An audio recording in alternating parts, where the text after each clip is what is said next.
Hello. Hello. Hello? Hello, it's just the three of us today. There's so many women here.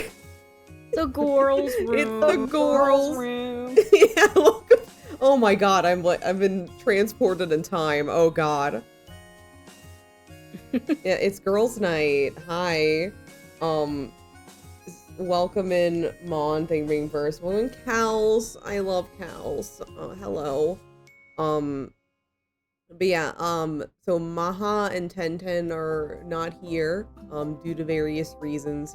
And, so I've actually been kind of keeping this on the back burner because I saw this game, I was like, wow, we should stream that, but when there's like an off day or something. But people have been showing up so consistently that it's just been kind of sitting there collecting dust for a while. God forbid. Yeah, how dare us be so, like, prompt and attending a stream that we do together. How dare you guys, actually. My bad, sorry. Yes, it's all your fault, Preppy. Hey, yes, I know. Yeah. So yeah, that's not Tom Felton. No, that's Yuri Lowenthal. Wrong white man, wrong white man. Did you not know what Yuri Lowenthal looked like? I mean, he's a voice actor, so that's understandable. But, we're playing the Willowmist Emporium of Antiques and Curiosities, which is, the game that the Date with Death devs are making, as well as Date with Death 2. Oh. Yeah, the $500 game. The $500 game. Yeah.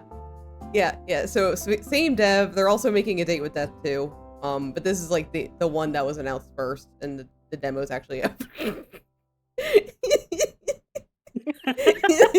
What's the problem, Mon? What's the problem? I'm just mentioning that Nerd's just stating facts. I'm just...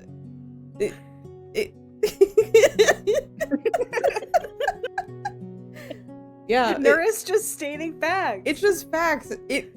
Somewhere in the world, somebody spent $500 on a Date with Death, and I don't know why you're being so defensive over there. Clearly, it's not you.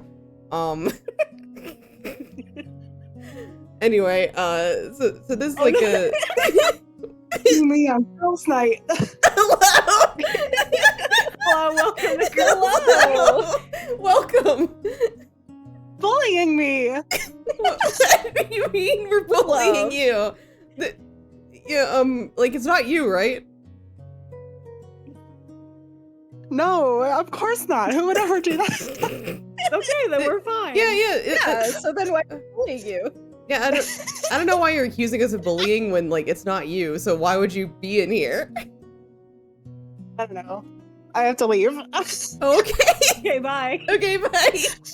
Thanks for joining the room. I'm on my phone. I'm doing the dishes. I don't have anything that I can plug into this phone because it's new, so it doesn't have a headphone jack. Oh no! Ew. Oh god! Oh no! Thank you for choosing Neurosis. Oh no! Don't get a new old phone. It's stupid and I hate it. Okay, we'll do. Noted.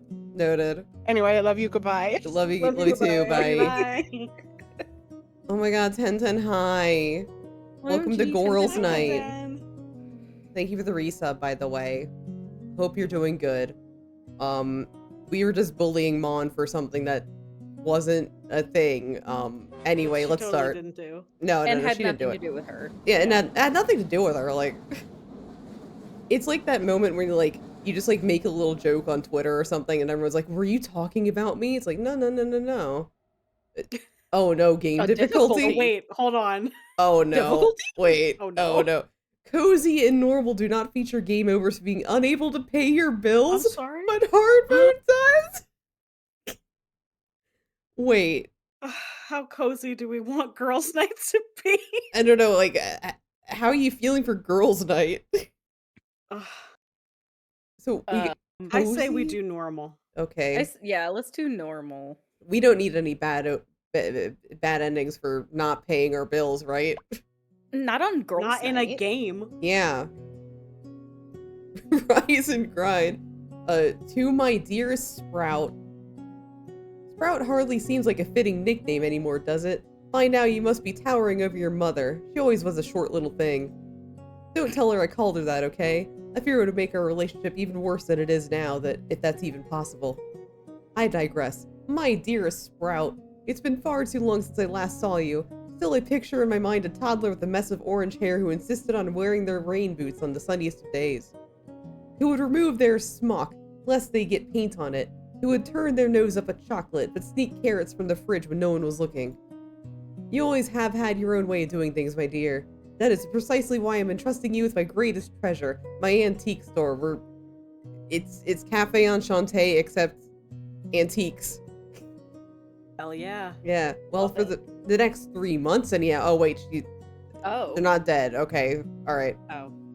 After a lifetime of living in the city, a bit of country air ought to do you well. Willowmist is special to me, and I think soon enough it will be special to you.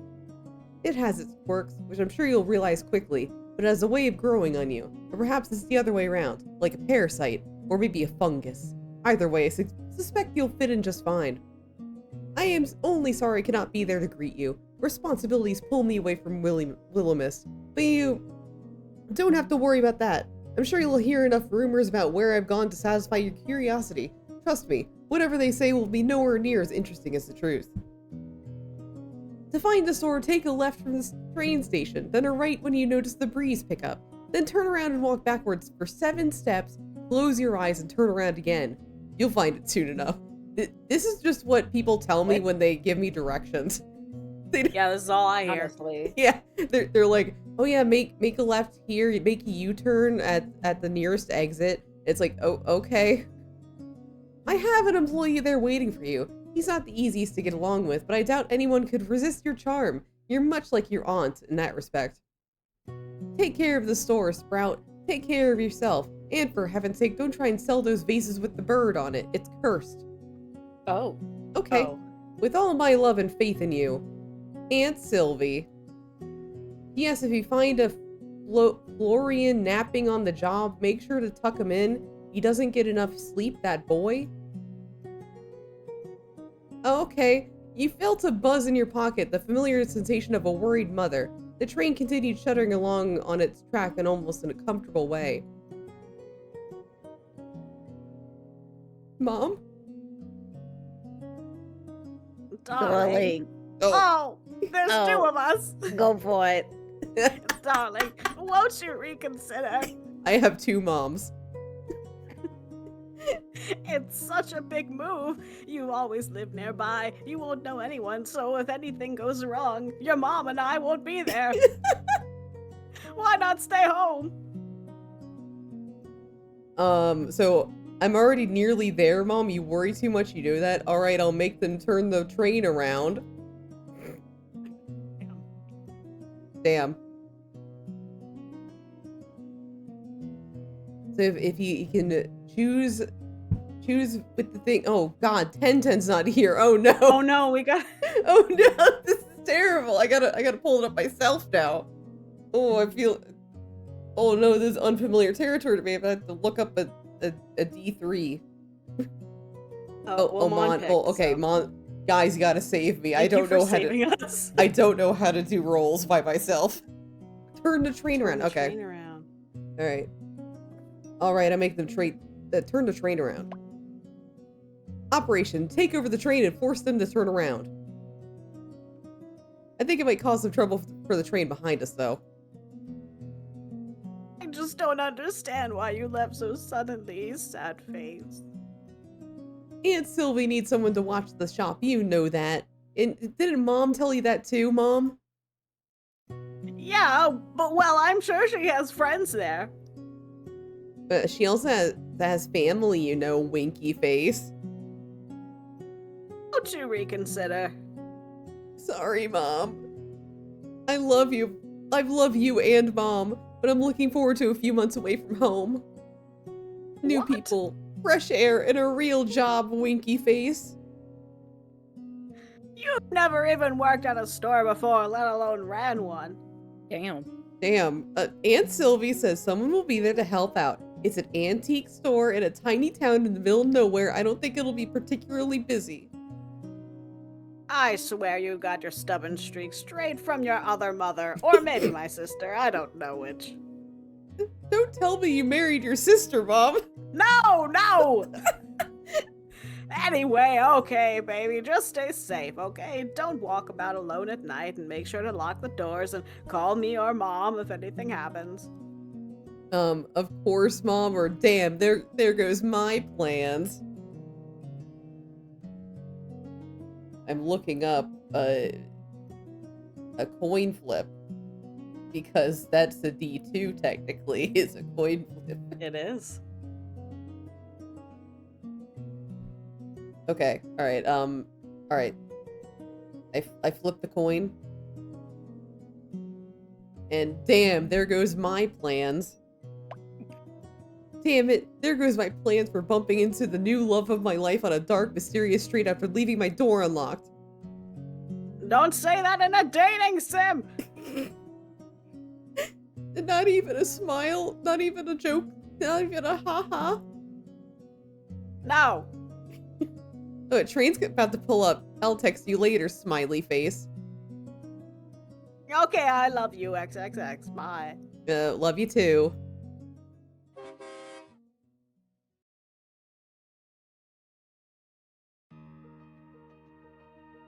Ooh, there's animation? Usually I skip these, but like, I'm curious because it's an indie studio.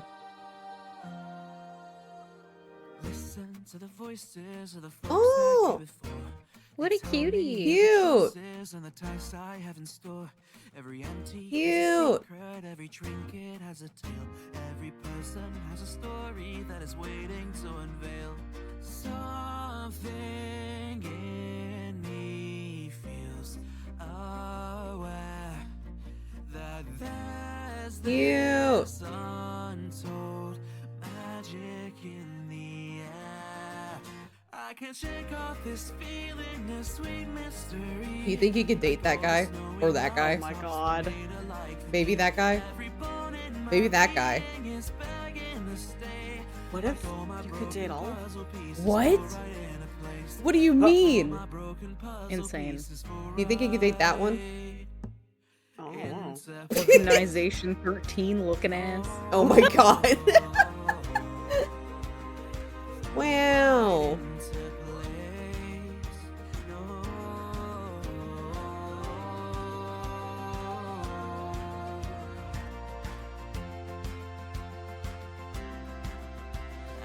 Broken puzzle pieces fall right into place. Cute. Cute opening. Oh, okay. What's her name? Ooh. We need a name. Tater tot. Okay. Anyway. Just Tater all toot. Tater toot? Okay. Tater toot. All right. It's Tater toot miracle. Oh, we can do friendship rounds in this game? That's cute. Okay. Oh, I love that. What's our pronouns? We can actually fill in our pronouns too. Oh. That's cute. Very cute. Are we a she, her, a he, him, a they, them, or something else? A tater toot? A tater. That might be things like a little crazy. Yeah, that'll be very confusing. Yeah. That was a joke. We could they them. Yeah, let's just do that. Yeah, they, them. Okay, what are our honorifics? Are we gonna keep them the same, or attack helicopter? Shut up. Let's just keep Miss for now. Yeah, like Okay. matched up. Yeah, Miss. Okay, we have two. Yeah. So we can be Ugh. masculine or feminine.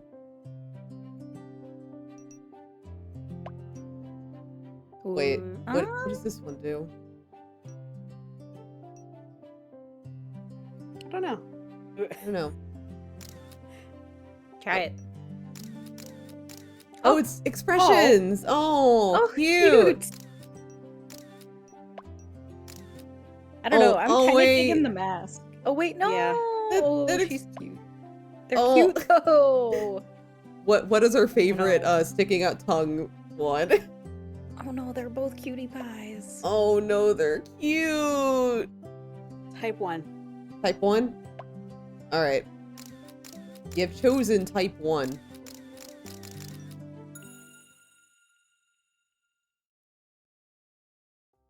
The air was chilly as you stepped out of your train and onto the platform, if you could even call it that. It seemed more like a graveyard than any of the train platforms you ever frequented back in the city. No matter the hour, they would be completely packed with people coming and going, rushing for reasons you never quite understood. For reasons they may never understand either. This platform was completely empty. No one waited to get on, and you were the only person who got off. Where the chatter would usually greet you, and all of that you heard in this quiet platform in the middle of the countryside was the sound of the wind rustling the trees, and the chirping of crickets hidden amongst the weeds. So welcome to your new home, Tater Toot, or Chirp back. We have to chirp back. I'm just gonna make an executive choice. We're chirping back. Yeah. We can make Bitch. executive choices on girls' night. Yeah. It's girls' night. It's girls' night. Yeah, girls' night. With more effort than you'd be willing to admit to, you attempt to chirp back, but found that the sound is actually harder than you expected. More practice would be required. Gathering up your belongings, which you brought only a few of, you quickly found your aunt's letter once again. Left from the station, then right when the wind picks up. I'm not sure what the weather had to do with it. Well, it's supposed to be a pretty small town. I'm sure I'll find it. Oh, cute town.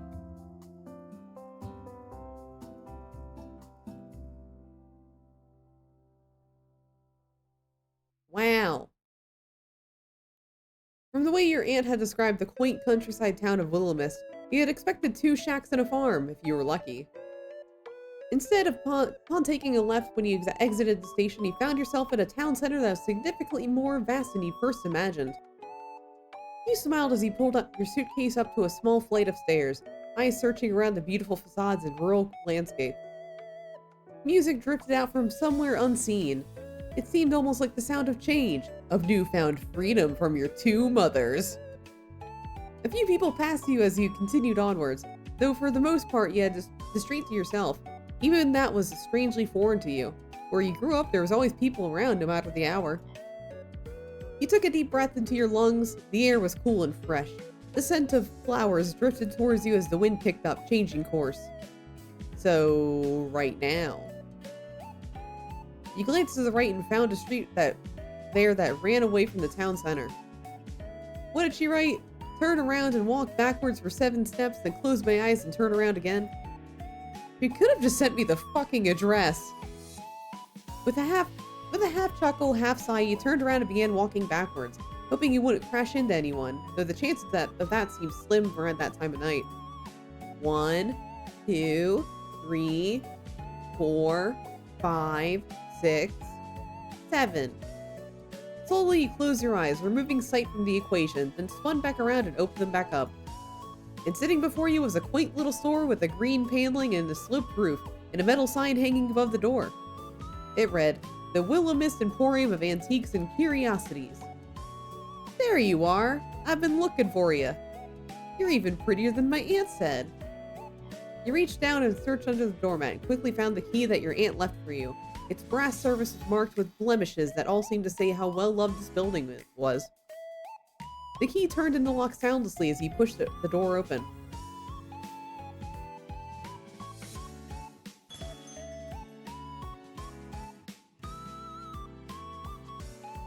Tables upon tables of antiques and knickknacks greeted you. A dozen different lampshades and chandeliers hung from the ceiling, lighting up the space.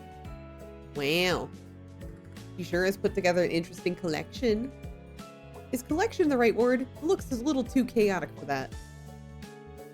Potted plants dotted the room, bringing a bit of life to the otherwise still space. Carefully, you put your luggage to the side, cautious of knocking over anything and causing what would be the worst game of dominoes ever. And then you walked through the aisles, if they could be called that, and inspected the store. You'd never visited Willowmist before, nor seen any photos of it, yet somehow you felt a strange sense of familiarity. It made you feel at ease, despite being far away from your home for the first time in your life. You dropped everything to come here. You quit your casual job. They were hardly giving you hours anyway, only a week ago. You didn't renew your lease. What the fuck? Fortunately, the timing worked out well since it was coming to an end regardless. Friends back home only found out about your temporary move a few days before your train left.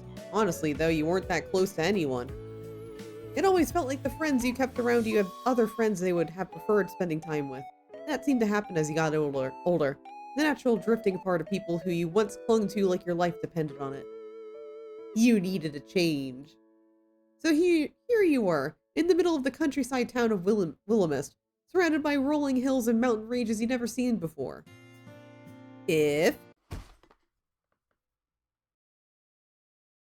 Jesus Christ. Who the... Whatever the man was carrying in a box a moment ago was now sprawled out over the floor, dropped in surprise. Oh god, he has pointy teeth. With mouth agape, he stared at you, still grasping for words. Listen, if you wanted to rob the store, you could have done it before I got here. Common courtesy and all that. You've robbed the... If I was going to rob the store, it wouldn't be this dump. Hey, my aunt probably put a lot of work into this dump. You're... Wait! Forget about that. Why would I be the one robbing the store? I was here first. If anyone was going to be robbing it, it would be you.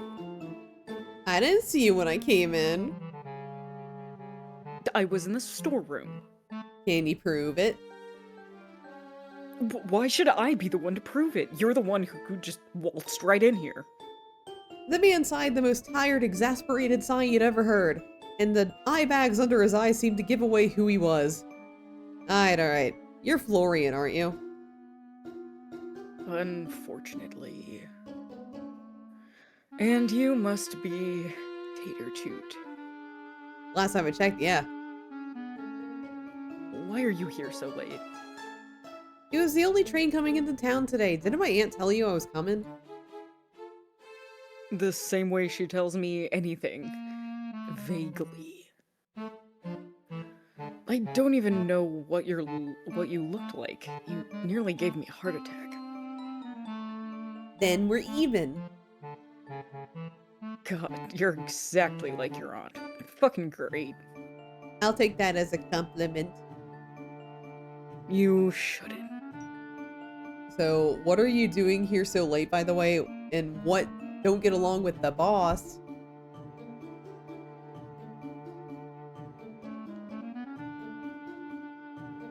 I'm pulling up the coin flip again.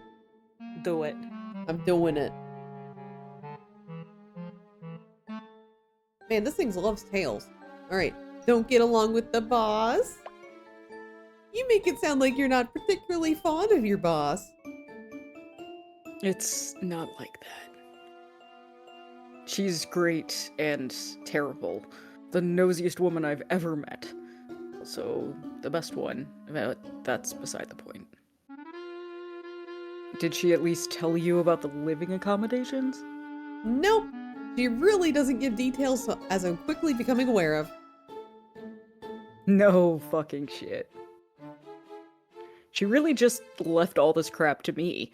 Think I ought to quit, head teacher. What would I do without you? We don't know each other, and we're not friends. You'll be fine. Then how about we be friends? No thanks, I'm good. You can sleep upstairs, but it's a mess. Sylvie isn't known for her neatness. The mess is fine, I'm sure I'll fit right in.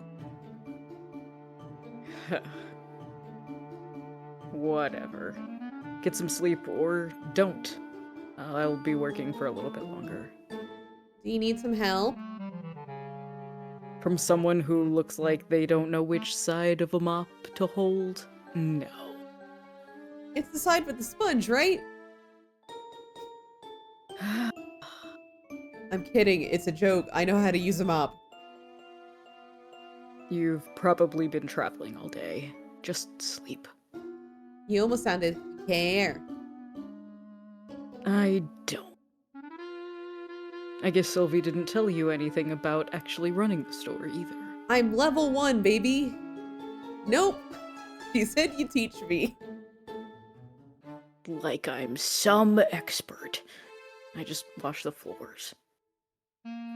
Fine. I'll try and help you tomorrow afternoon. Not in the morning.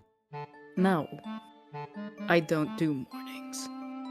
Gathering up your luggage, you stared up the staircase. Not going to offer to carry my bags up or get some sleep soon, alright? Oh, we can be like, hey, Can we person. sass this man? Do you want to sass the man for girls' night? Yes, Alright. please. Not going to offer to carry my bags up? A charming gentleman might offer to carry my bags up. I love you, Tater Tooth. I'm sure a charming gentleman would. Without another glance in your direction, Florian collected his dropped box and went back into the storage room. One step at a time, you dragged your suitcase up the stairs and into your new home for the next 3 months. Your aunt's upstairs apartment felt almost like a continuation of downstairs, like a quilt stitched together with mismatched memories. A half-read book, with reading glasses resting atop the pages, sat on the worn armchair. Tangled yarn as soft as clouds and as bright as spring blooms spilled from the basket. The table was set and waiting for you, expecting your company. It was almost like time had paused here, in a place where vintage clocks softly ticked in unison, mismatched mugs rested in cozy clusters, and the air smelled ever so faintly of lavender and old books. And that wasn't to mention the abundance of potted plants that filled the room. It was as if a forest had crept in and decided to stay. You placed your bags and grinned like a child who had just found a new secret hiding spot. The weight of the world and all your previous worries seemed to melt away, even just a little bit. This is going to be a fun 3 months, and you could already tell. Unpacking could wait until for tomorrow. For now, you unzipped your suitcase and pulled out your pajamas, then got changed and settled into bed. The sheets were crisp and white, the pillows fluffed, and the gentle atmosphere of Willowmist slowly began to help you drift off to sleep. As you laid there surrounded by the scent of linen not your own, you swore for a moment you could feel someone watching you. Oh no. What? Oh, Oh, is it the haunted vase? it's probably the haunted vase. Probably the cursed vase. Or it's Edward Cullen, who knows? Oh god, I hope it's the vase. But when he fell into a deep sleep, none the wiser.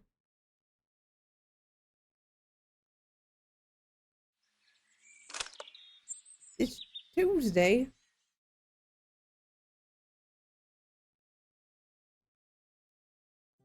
When your eyes fluttered open the next morning, a small amount of panic settled in your stomach. This wasn't your apartment. Right, Willowmist, Aunt's place, not back home anymore. That'll probably take a bit of time getting used to. You look out the window where you could see the sunlight cascading in from between outstretched arms of trees. It still looked to be early, which was good. You wanted the chance to look around the store before Florian got back. Maybe even be able to, you'd be able to impress him. That seemed like a big maybe. You weren't sure, but he seemed like the difficult to impress type of guy. Well, you did like a challenge. You quickly dressed, then raided the kitchen for brekkie, which you found half stocked with food. Your aunt left some fresh vegetables and fruits, and a few microwavable meals. They'd have to do for now. You'd find the grocery store another day. Hopefully. With a pear half-eaten in your hand, you made your way back downstairs. The store had a different vibe during the day. It seemed almost whimsical, like the collection of some peculiar witch who decided a hoard of lampshades was better than herbs. You once again walked between the tables, noting that despite the clutter, everything was dust-free. Florian wasn't lying about cleaning at the very least.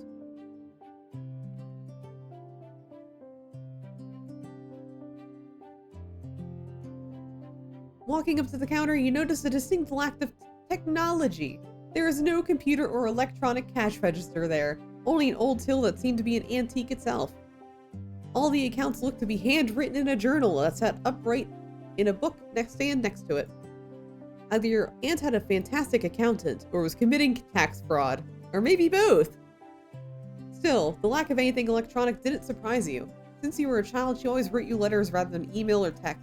She was a little old school, but that didn't bother you. If anything, receiving a handwritten letter was exciting to you. You didn't know anyone else growing up who got letters. Except for people getting bills, but no one liked to get those letters.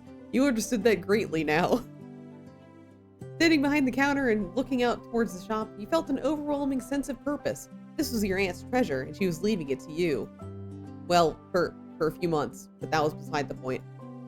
Along that sense of purpose was a small yet persistent reminder of just how insane this was. Dropping everything to move to a town you never visited because an aunt you hadn't seen since childhood. It was exciting or daunting. Honestly, I think the MC is like a little, like, insane. I think it's exciting for this insane MC. Yeah, she's very insane, so I think she's gonna like it. Yeah, she's excited. Yeah, she's excited. Yeah. It was the most exciting choice of your life. You needed something like this, a chance to get to know who you really were. It was a knock at the door that pulled you out of your introspection. A very neat, crisp knock, if a knock could be neat and crisp. You can see a tall shadow from the other side of the door, but no details apart from that. Florian? You opened the door wide, curiously peering at the stranger on the other side, who looked you up and down and looked at his watch, then shook his head and walked past you and into the store. Oh. Well, I hope you're not about to tell me that you're Florian. That will make last night very strange for me. Florian? No, I'm not Mr. Westbrook. I apologize if that disappoints. Why are you so tall? I don't know, I've been asking myself the same question. The mystery man put down his briefcase on the counter and began pulling out paperwork and pens from within it. Not sure I've met a man that's actually used a briefcase before. Kinda dig it. Suppose I'll just have to wonder endlessly who exactly you are then. I do appreciate a mystery as much as the next person, but... Right, it would be unlike Miss Marigold to leave you with any kind of instructions. He quickly pulled out a business card out of his pocket. Emmett Finch, independent accountant at Finch Advisory. Oh, you know, someone's important when their name's is part of the business. Maybe we ought to rebrand the store to Tater Toot Emporium. Please. Emmett, and you must be Tater Toot. I'll admit, I've heard very little of you, and that name is quite unique. So we're starting out on equal footing. In short, I am your aunt's financial partner, her accountant, and now, by extension, yours for the time being. We have a lot to discuss regarding accounts, cash flow, and taxes. Why? Why taxes? Why? Well... But why? Lot to discuss. Such exciting topics for a Tuesday morning. Aren't they? You watch as he pushed up his glasses and nodded. Time is the perfect time to talk numbers. I appreciate working with someone like-minded in that regard. What experience do you have running a business? Oh no. Honestly, I had a lemonade once. Please. We got it. I had a lemonade stand once. Oh, plenty. There was one summer where I had a lemonade stand outside my house, but I don't remember paying any taxes on that. Don't tell her, right?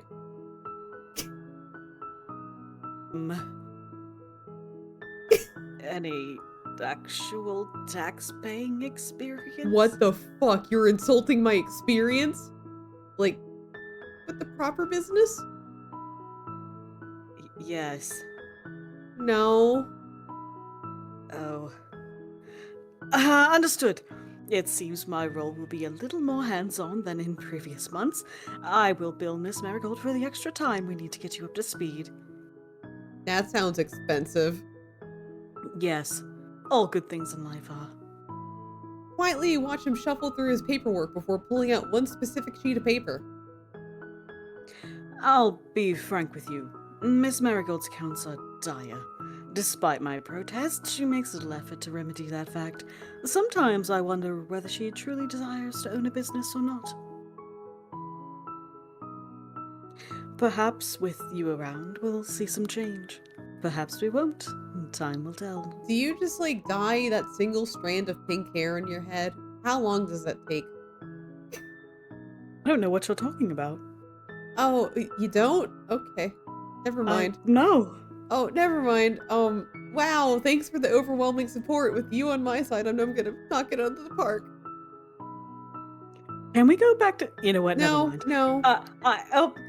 Oh, right. Well, I am supporting you. If I wasn't, I wouldn't be here. I'm just not in the habit of giving false promises. At the very least, we will aim for Miss Marigold to not return to bankruptcy. Sounds like a plan to me. I stopped by to have you sign a few forms, though only temporary. I like to keep my affairs in order. Sign here, please. And here. And here. Oh god. One by one, you sign each and every form Emmett handed to you. And boy, there are a lot of forms. Great. My hand's starting to ache. Stay strong, Tater Toot. You can do this. I wonder what this guy's deal is anyway. He must be a local, right? Maybe this would be a good chance to try and make a friend. While you're here, can I ask you a few questions? Be my guest. I have a little extra time before my next appointment. Can you sign this place right here? Oh, So- of course. Sure. We got... Thank Are you a local? How long have you worked with my aunt? And is there anything fun to do in town while you're not working? What do we want to know? Chat can pick, or Yeah. I think we'll roll a die for this one. Yeah. I don't know if it's one of those you can actually ask all of them, it just doesn't matter the order or what. Yeah, I don't know. I'm looking up a D3.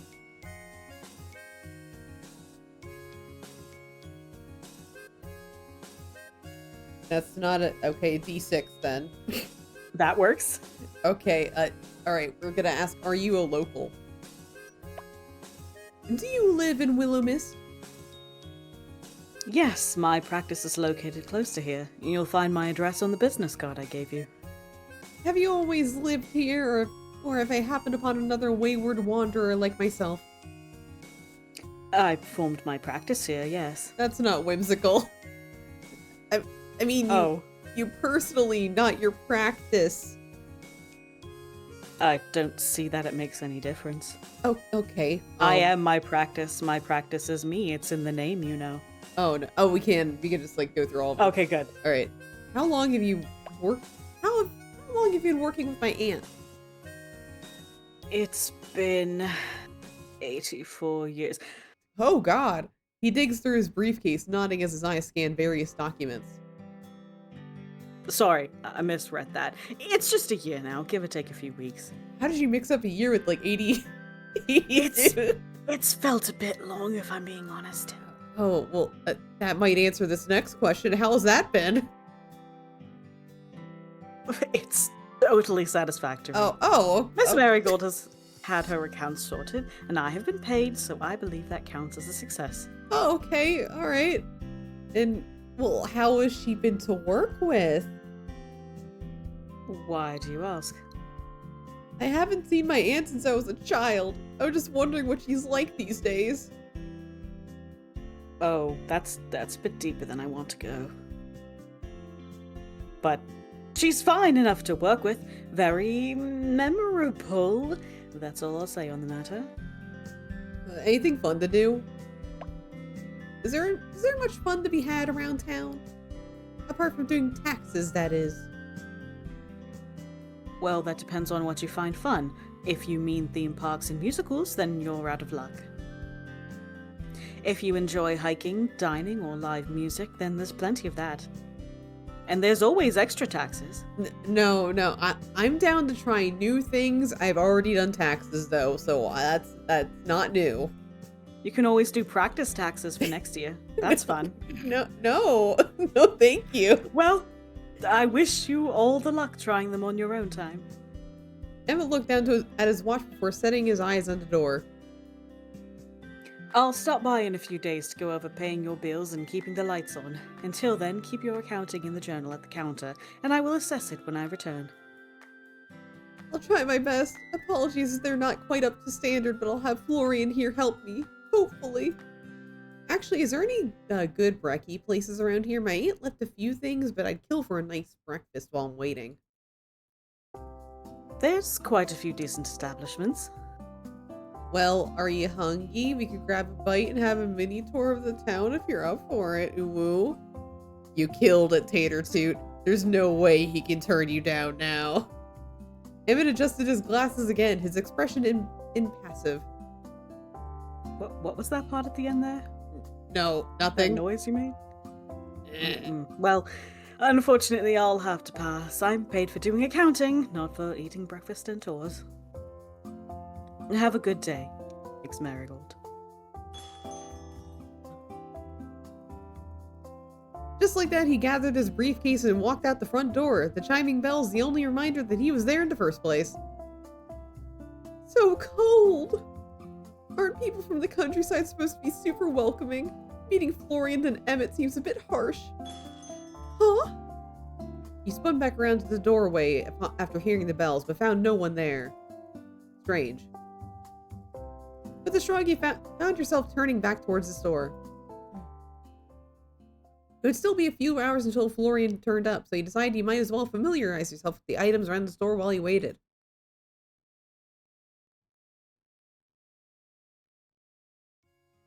You were surprised to find that a couple of hours barely scratched the surface when it came to inspecting the show floor. There was just so much stuff. And don't forget amount of stuff. Absolutely nothing had a price on it. What the hell, Ant? Even digging through the paperwork at the counter, you couldn't find any notes about inventory or pricing. You were massaging your temples in stress when you heard the door chimes ringing again.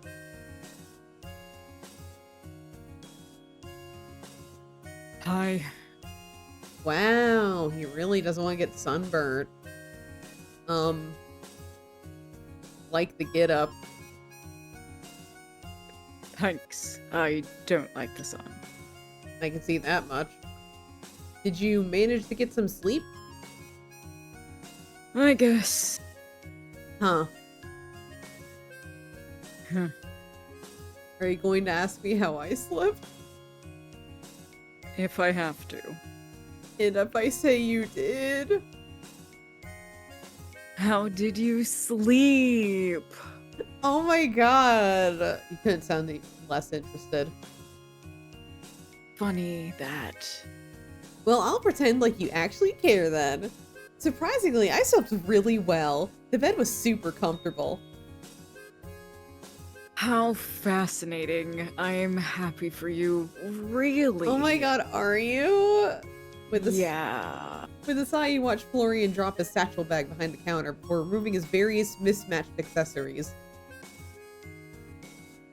I don't suppose you worked out how to run the place while I was gone. Do you really think my aunt would make that so easy? She never does. Fine, I'll explain. But I'm only going to do this once. If you don't pay attention, I am not repeating myself. Even if I say please? I like that one. You have to. We have to. We have to antagonize him. What if I say please? Then I'll ignore you. Pretty please? I'll ignore you even more.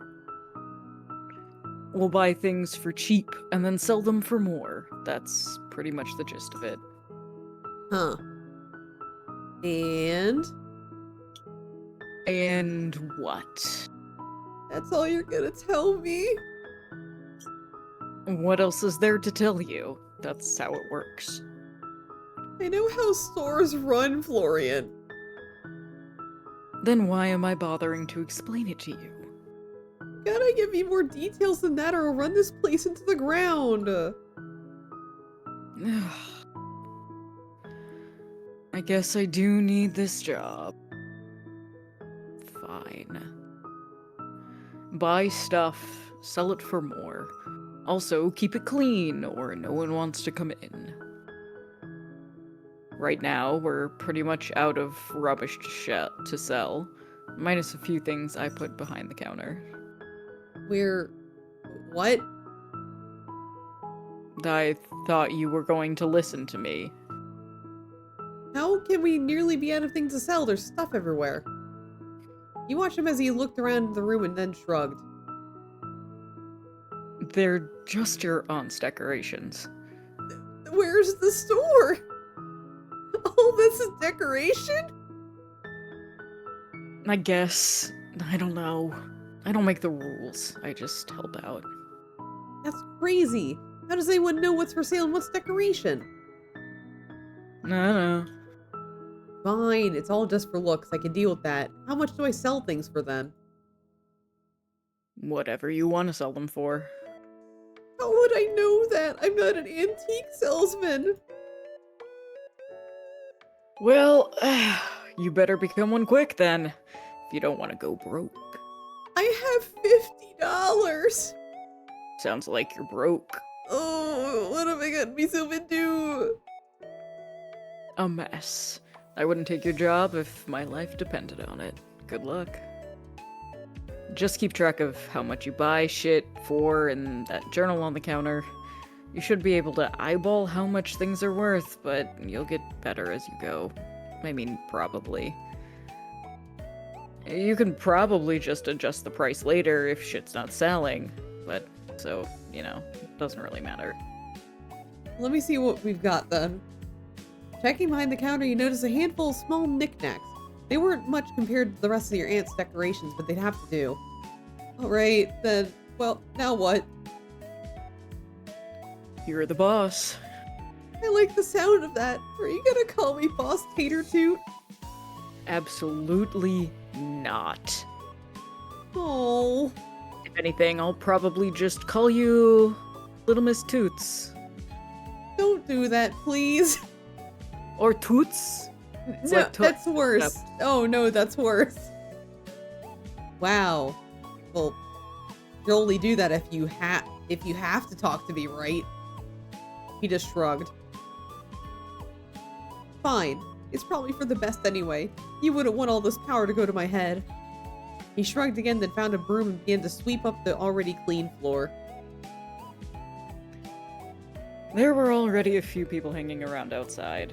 They're likely wanting to talk to you or something.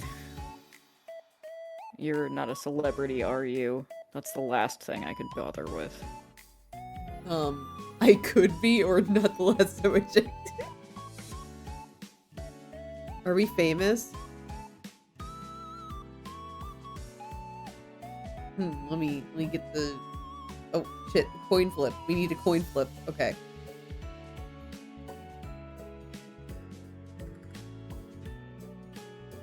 We're famous.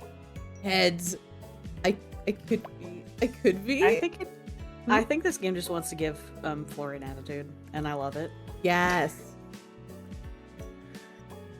Why are you so unsure about it? Maybe I'm some niche internet celebrity and I don't even know it. Jesus Christ. Probably not. He walked towards the door, then flipped over the sign to open. Outside, the afternoon sunlight filtered down like liquid gold, hitting the cobblestone just right. The trees swayed gently in the light breeze, and the cool air carried a faint scent of pine, a distant baking from a kitchen unseen. He breathed in deeply of that air for a moment, and it felt like an old friend stopping by to visit. Warm, comfortable. Hey, Florian. Florian? Huh? Oh, right. I forgot you were there. Wishful thinking, I guess. I'm going to speak to you so much you won't be able to forget me next time. Great. Have you ever felt like you were being watched around the store, by the way? Watched? You're watching me right now. Does that count? No, well, it does, but not in this case. I mean, watched when no one else is around. Not really. Not any more than is normal, I guess. There's a normal amount of feeling like you're being watched? When you work in customer service, and in this town specifically, yeah, probably.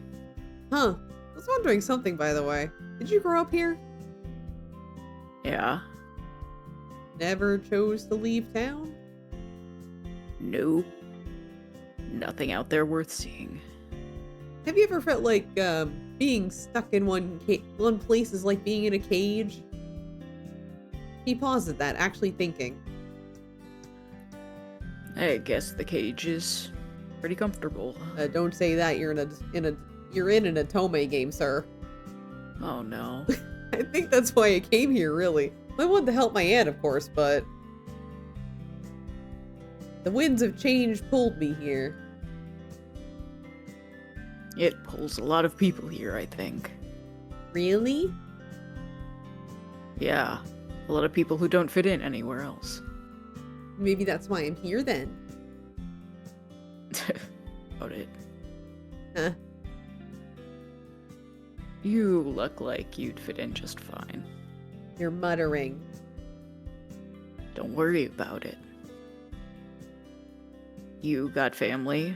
Other than your aunt, I mean. Well, my two moms, but, you know, them and my aunt are a bit little estranged.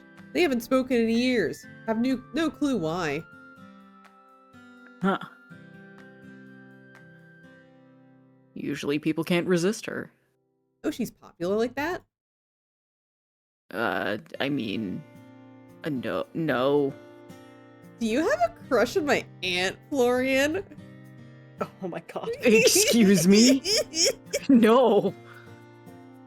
It's really not like that. I mean, she has a pull to her, I guess. She's annoying and nosy and probing, but she is away with people. Can't help but get along with her. You seem to like her a lot. That sounds like a pretty big compliment coming from you. What about you anyway? Does your family live nearby? Maybe. They maybe live nearby? I don't see them anymore. Oh. Sorry for prying then. I pried first. Your eyes found the doorway where a young girl of perhaps 14 or 15 stood, eyes on you curiously.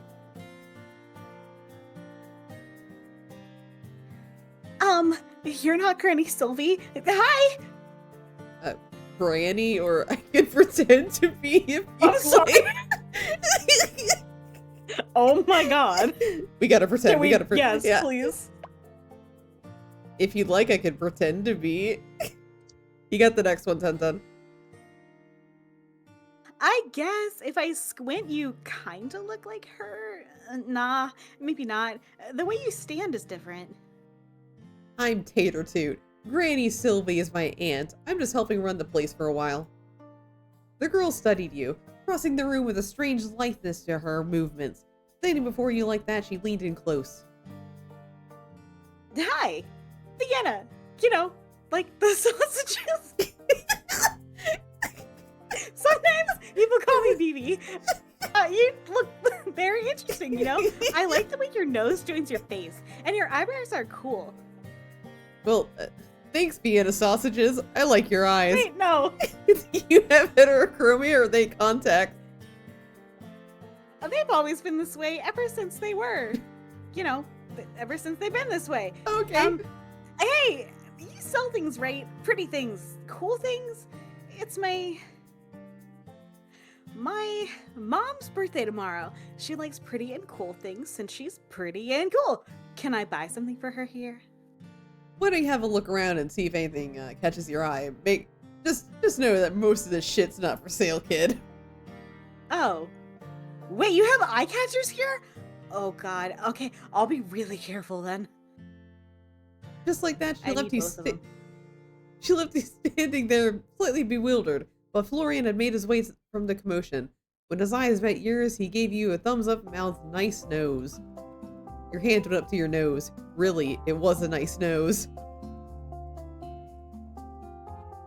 You walked behind the counter, then settled on the stool there while Vienna Sausages looked around the store. She examined things very curiously. Her fingers often just hovered over the surface of objects without touching them, as if they were somehow feeling their energy. When she did pick something up, she would turn it around and around in her hands, tilting her head this way and that to see every single angle. Her mismatched eyes narrowed like she was looking at a difficult puzzle when she was really examining a teapot. She held it up to the sunlight, despite the fact that it was opaque, like it would reveal something hidden that no one else had ever noticed. Then she put it back down, not exactly where it had been, but close enough that he didn't feel the need to correct her.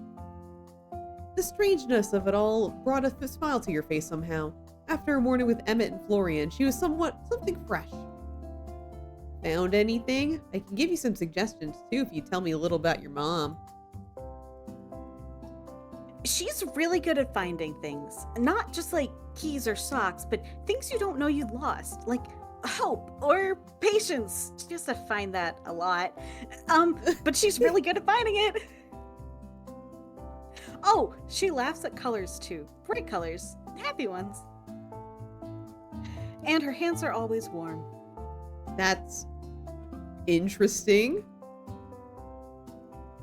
I think maybe this?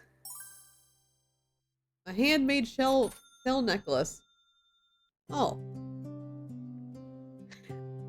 I think she'll like this. She likes shells. They're so quiet. I bet it knows how to listen too. Thanks for your help. You're cool. I barely did anything, but you're welcome. Hey, if you ever need anything else, we'll be here. Thanks. Maybe I'll come back again. Maybe on another day when the sun is shining. Or maybe not. Great! Get home safely. Get home safely, alright? And I hope your mom likes the gift. Vienna waved towards you, then headed out the door with her purchase in her arms. Congrats on your first sale and all that. I got $7. I hope they're all that exciting. Do you know her? Do I look like I know every single person in this town? Yeah. Honestly, no. You look like someone who would go out of their way not to know everyone in town. I mean, does she stop by the store often? Not that I've noticed. Maybe once or twice.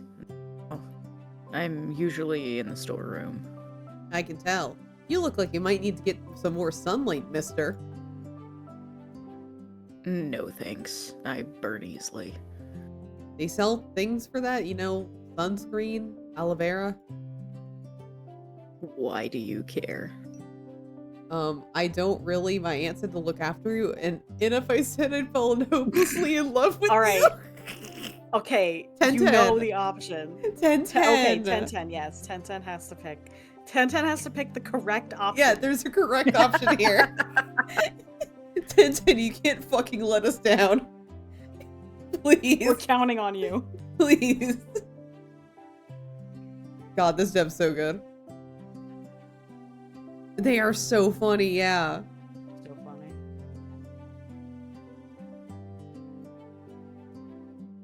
Yeah, 10-10. Pick the correct 10-10. choice. You know the right choice. 3, yeah! Thank Let's Perfect. go! And if I said I'd fallen hopelessly in love with you at first sight, Excuse what? and that I could get lost in your eyes for hours upon hours. You. That's complete nonsense. Yeah, it is. I'm just fucking with you. You. We work together now, and we'll be for the next 3 months. I'm just looking out for you. You used to be caring, aight? Yeah, sure. Whatever. I didn't ask you to, though. The bell chiming for the second time that afternoon drew you both away from your conversation, and Florian used it as a chance to retreat back into the supposed storeroom. Okay, who's good? Moji, do you want to take this or do you want me to? I can, I suppose. Beautiful Sylvie, apple of my eye, belle of my heart. Would you do me the greatest honor?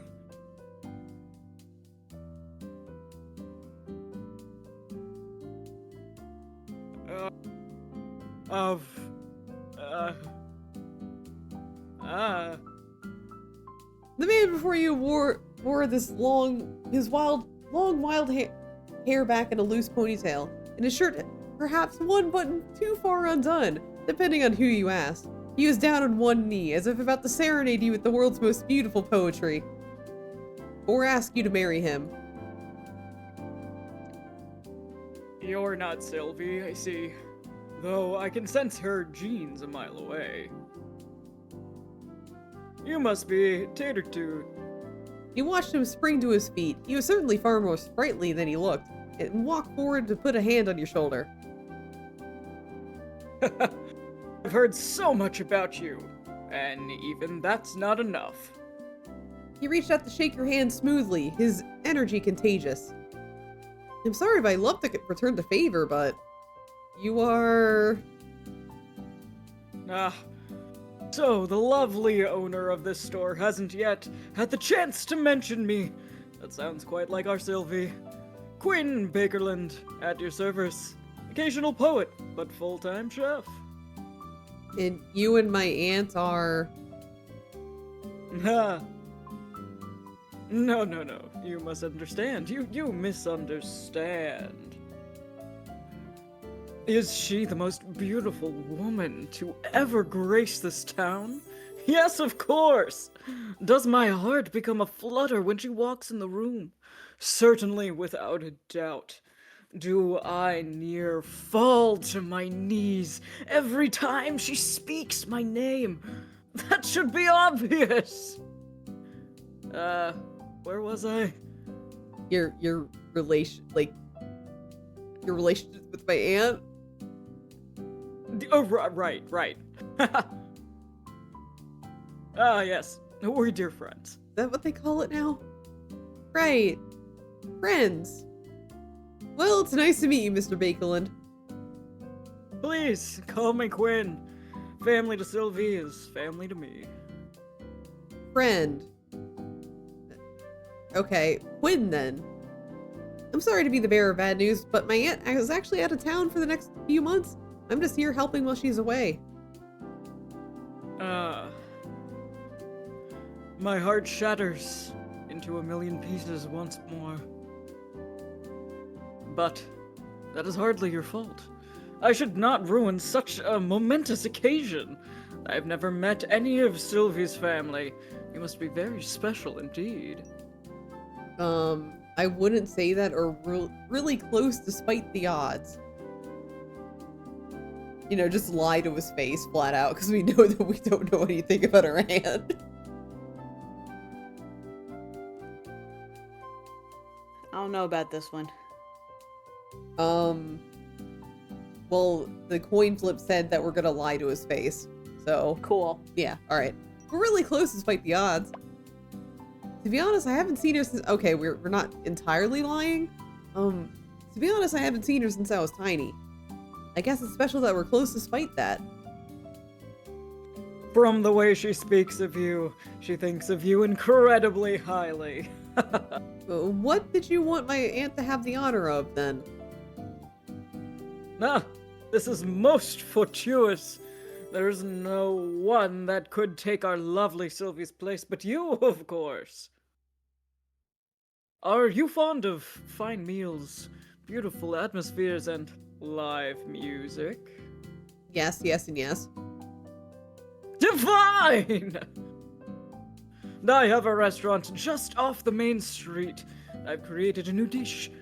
Call it my Crimson Risotto.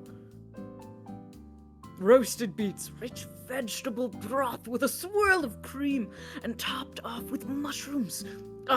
My mouth salivates just at the thought. Please, would you do me the honor of sampling my new dish? Who might have turned down a free meal? Delightful! I didn't say it was free. Oh no! But I need some time to prepare. tomorrow night, I will astonish you with the finest food in Willowmist or beyond. Oh, I hope it's under $57. That's all I got. And before I forget, welcome to town, Tater Toot. There is no place like it. You'll be calling it home before you even realize it. Thanks, Quinn. I appreciate the warm welcome. And warmer it will get once you taste my cooking. I must depart immediately to prepare. Please, await tomorrow evening with as much anticipation as you would give your birthday. With the heartiest laugh you've ever heard, Quinn left the store with a grin that nearly went from ear to ear.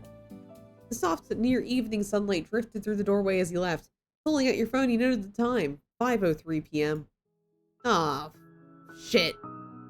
He scrambled to pull up your text, where you can see nearly a dozen left by your two mothers to the tune of "Did you arrive safely?" and "Oh my god, you're dead." Sorry, Mom. I am here, I'm alive, and just caught up and everything, I'm totally fine. Tater Toot! Dear Lord above, you nearly gave me and your mother a heart attack. I was this close to getting on a train there myself. Maybe I should have waited a little longer to text then. That's funny. I know, really, I'm sorry. I'm just glad you're okay, my baby. Okay, met a few new people here already, and mostly everyone is super friendly. The town is beautiful, Mom. You gotta tell Mom about it. You'd love it. Lots of beautiful scenery to paint, I think. Honestly, I barely left the store yet. Lol. You know I haven't painted in years. Maybe you just lack the right muse. Anyway, I need to close up the store now. All right, well, text me if anything happens, okay? Yes, Mom. Love you. You flipped the sign on the door over to close as Florian re-entered the room. You miss all the fun staying holed up in that storeroom. I don't really care. I prefer it that way. Huh. So antisocial. Guess I can understand in a way. Well, you do you. I'm gonna go upstairs and start unpacking. You don't have to stick around all night, you know. It's fine. I start late, then I stay late. Why not just start earlier then? I just prefer it this way. It's quieter. Oh, alright, I don't mind really. Get home safely, okay? Sure, maybe. Leaving Florian to his work, you headed back upstairs. Piece by piece, you unpacked your belongings slowly. It wouldn't do you any good to spend the next 3 months living out of your suitcase. If you were going to live here, you were going to do it right. Still, you felt almost reluctant to disturb the quiet rhythm of the room at first. Your aunt had turned this place into a home, and gradually you were adding into it, making it something more, hopefully something even better. Each item you pulled from your suitcase, a soft sweater for the winter here, a stack of well-worn books there, found its place among your aunt's belongings, like the thread woven into someone else's fabric. A framed photograph of your aunt, much younger and standing in front of the store, sat nestled beside a ceramic teacup, its handle chipped but cherished. You place your own picture frame carefully next to it, unsure if it would fit. It somehow felt right, like a new memory slipping into an old album. You pulled out more of your treasures, a glass vial of sea glass you collected with your mom, a well-worn notebook that smelled faintly of ink, and your laptop, which you placed on the desk. As you slid your clothes onto the chest of drawers, you knew the sun had long since settled over the horizon. Packing had seemed so quick, unpacking was another beast entirely. You found your way over to the window, hands full with the pair of tall pink glasses you'd been given all the way back on your 18th birthday, then lingered there, feeling the cool night breeze wash over your skin. The soft glow of the full moon was already casting its silvery light through your room, and in the distance you could see the mountains that loomed like a gentle giant, their peaks softened by a veil of mist that curled up around them in dreamlike patterns. Here and there you could see faint trails of smoke rising from chimneys, fading lazily into the sky, but mostly everything outside was still. You turned away from the window, suddenly feeling that familiar feeling of being watched again. And in the corner of the room, you saw it. Something, a person perhaps, floating a foot off the ground, head tilted to the side as if they were too heavy to carry, staring at you with wide eyes. What in the ever-loving hell is... Your time is near. You can't hide from me any longer. What the... The pair of glasses in your hand instantly fell from your grip, smashing on the wooden floor. Shards went in every direction. Aw, shit. Your eyes snapped back up in search of the person, but found a space she had occupied, now empty. Oh, am I not getting enough sleep or something? You knelt down, inspecting the damage. One glass had survived, luckily, so you collected that quickly and put it aside. The other one hadn't fared so well, though it was in mostly large pieces. Grimacing, you slowly picked up and disposed of each piece. Ow. And just your luck, the final one was the one that cut you. You quickly disposed of it, then cleaned your wound, but it couldn't find any first aid kit anywhere in the room. Maybe there's one downstairs in the storeroom, you know, where the guy who doesn't like sun is. Uh-oh. Florian, are you still there? I got an ouchie. I can kind of use your help if you are. Oh boy. What is it? I'm not paid to help you with personal stuff, you know. Antivirus alert. Oh my Your goodness, is that a PC Lumi? is absolutely fucked. Hello, Goodbye. Raiders. Hello, happy birthday, Lumi. Hope you had a good 12-hour stream. So, hi guys, I'm here with Moji and Brevi. We're currently playing the demo for the Willowmist Emporium of Antiques and Curiosities. We're about to fucking die because we're bleeding. Yes, interesting. Yeah, we're bleeding, and I don't know why. Interesting situation. Yeah, we're in an interesting situation. We're in charge of a store, and we cut our fingy, and we're trying to look for a bandage, but I have the sinking suspicion that something's not right here. I have a game theory here, but we'll see if it's true. Yeah. So let's see if this game theory is true. Thank you again for the raid. If you need to take a break, like, please do that because that was a long stream. He walked out from the storerooms, arms crossed. Something really weird just happened. I swear I saw someone in my room. She spoke to me. Then I kind of dropped the glass and got cut. It's not that bad, but I can use a band-aid if we have any. All the color dropped out of Florian's face in that moment. He stared at you with wide open eyes, mouth slightly open, yet no words escaped. You're... It's not that bad, is it? Like, do you think we'll have to amputate it? Like, it's small, but, like, do you think we'll have to amputate it? He almost looked like he was going to be sick as he charged out of the front door, leaving you staring out towards him in disbelief. Wait, Florian? It's not gangrenous, is it? A tiny drop of blood dripped onto the ground. Well, I guess I can find it myself.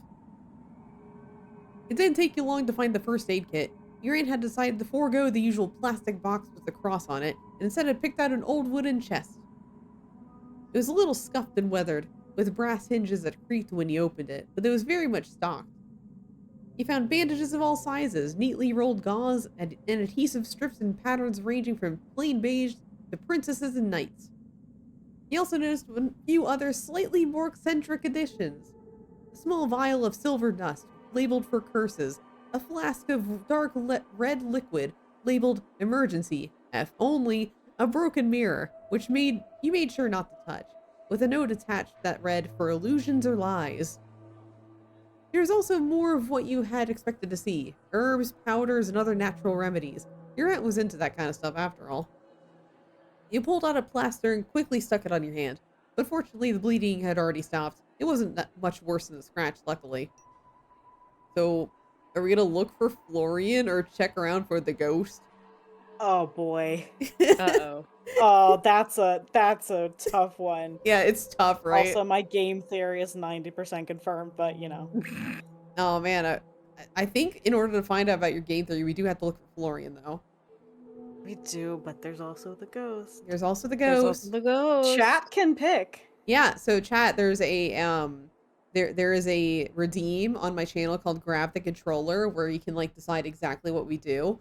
So it's either that or it is girls' night, so we can just do whatever we want to. Yeah, if chat doesn't pick, It's girls' a little night. bit. It's girls' night.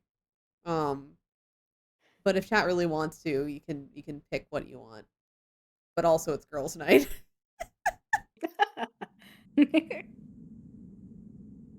If chat doesn't pick, I say we look for Florian. I want to look for Florian. That's what I want to do. I need to know. Yeah, we need to know our game theory. You opened the door and poked your head out, searching for the mostly darkened streets for Florian's figure.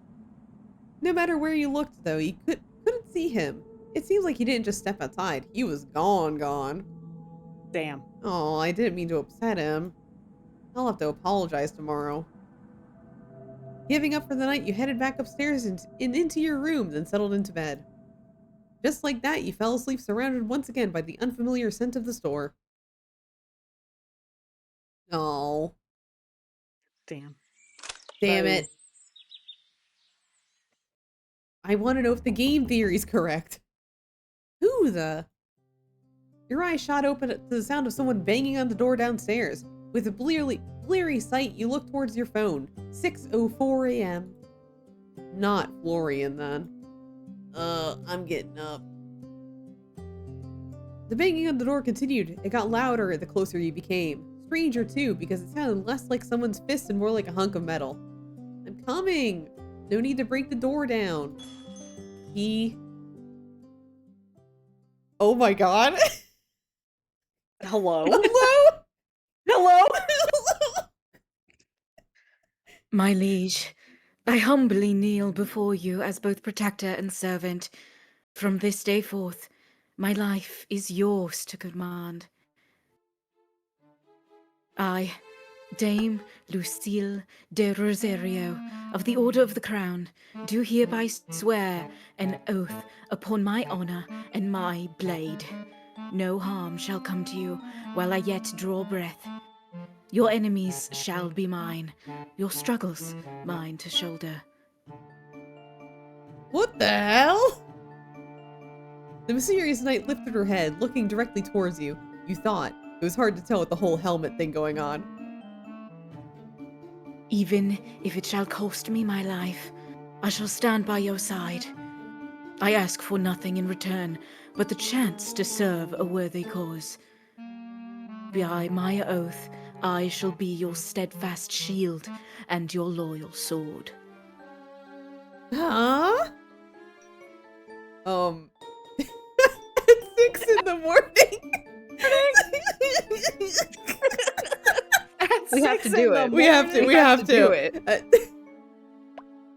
Honor and stuff is great, but at 6 in the morning? Honor and servitude know no time limits, my liege. The suit of armor rises, straightening out to stand taller than you. I think I might still be a little confused. I understand trust does not come easily. Please, rest easy, my liege, for I shall prove myself worthy of your trust. Okay, hold on a second. First of all, please just call me Tater Toot. I'm afraid I cannot, my liege, for that would be improper. Please? If you wish it, then I will make it so. Tater Toot. Thank God. Keep calling me my liege and it's gonna awaken something in me. My liege. Oh no, okay, good. Stop. What's with the get up? Get up. The armor? My deepest apologies. It was not my intent to arrive here underdressed. I beg you for forgiveness. What do you mean underdressed? You're in a full suit of armor. This set is hardly more than ceremonial. Lady Sylvie gifted it to me as a gesture of goodwill, and I wear it with pride. Alas, it is ill-suited for the trials of battle. A fine display, to be sure, yet lacking the weight and reinforcement required of true combat gear. Lady Sylvie demanded my true armor, too imposing for daily wear. Intimidating, I believe she said. Rest assured, should the need for battle arise, I shall be ready.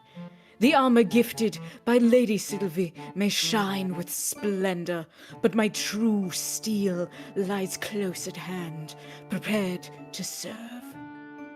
You know my aunt? One moment.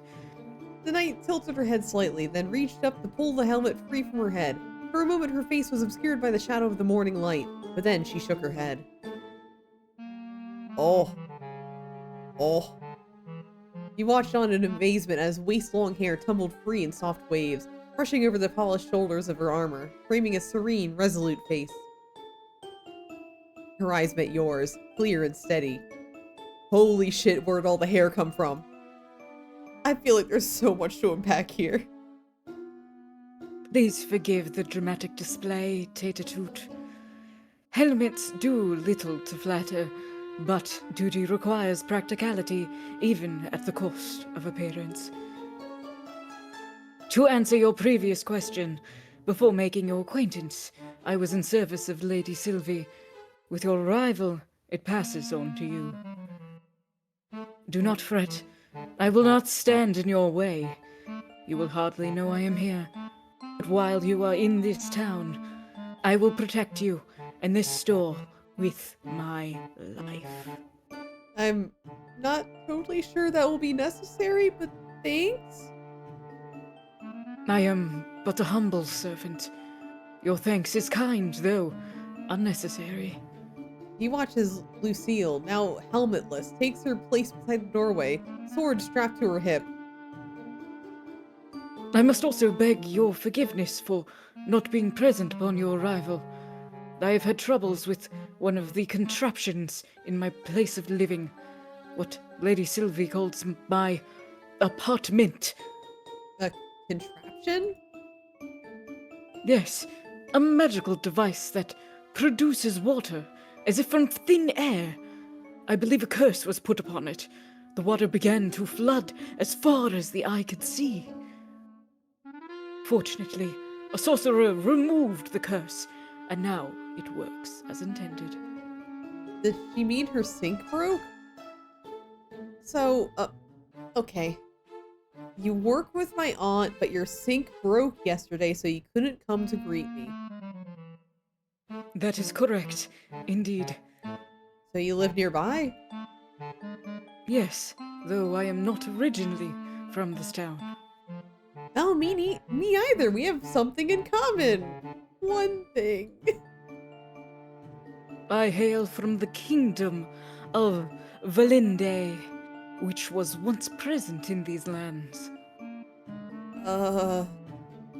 Never mind. I see that you are still in your night clothes. Do you require help in dressing? Oh. Are you offering to undress me right now? I believe that getting dressed requires one to be first undressed, yes? You need not question my intentions. They are entirely pure. I only wish to serve. Oh. It's too early for this. I think I'll be okay. I'll go get dressed and come back in a minute. Please, take all the time you need, my Tater-toot. I will guard the store in your absence. Lucille took her helmet back from where she put it aside and slid it back into place. There's someone claiming to be a knight standing in my store, and for some reason I feel like the strange one right now. He headed back upstairs. I love her. Yeah. Slipping off your pajamas, you shook your head off. You never met a knight before. You're beginning to feel like maybe this is all one long extended dream. To be honest, I kind of dig it though. I did want things to be different, right? Can't get more different than a knight waking up at 6 in the morning and pledging allegiance to you. Lucille still stood stood by the door, posture perfect. She almost looked like one of the antiques on display. How's keeping order going? Well, Tater Toot. No one intruded on your establishment while you were absent. I remain vigilant. Thanks, Lucille. Keep up the good work. I guess I'll just get to it. Let's see what to do today. Yo!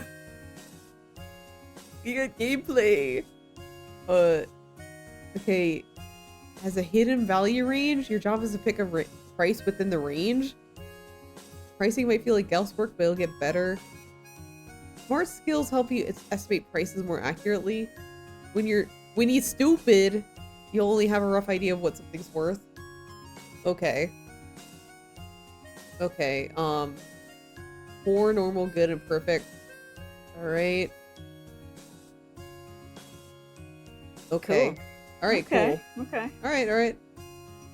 To-do list, man the counter and clean the store. Drag and drop. Yeah. Oh. Drag and drop items in your schedule. Okay. Oh, then maybe clean So clean the store. Yeah. Do that. Also, our bills are $120 and we have $57 for saying that. Don't remind me, bill's so high. You're sweeping up under a table. You notice something. A sock with rainbow stripes and polka dots. It seems strangely out of place amongst all the dusty antiques, but perhaps someone had dropped it by accident. Is this Aunt Sylvie's? Doesn't really seem like her style. You bent down lower and noticed a second sock, then a third. None of them matching, of course, which did lead to believe that they could belong to your aunt. She did seem like the kind of person who would pull off mismatched socks after all. Your eyes searched around the store, seeking out any further stray socks. Search for socks. Oh, DC check. Oh my god. Oh my god. Fuck yes. Holy shit.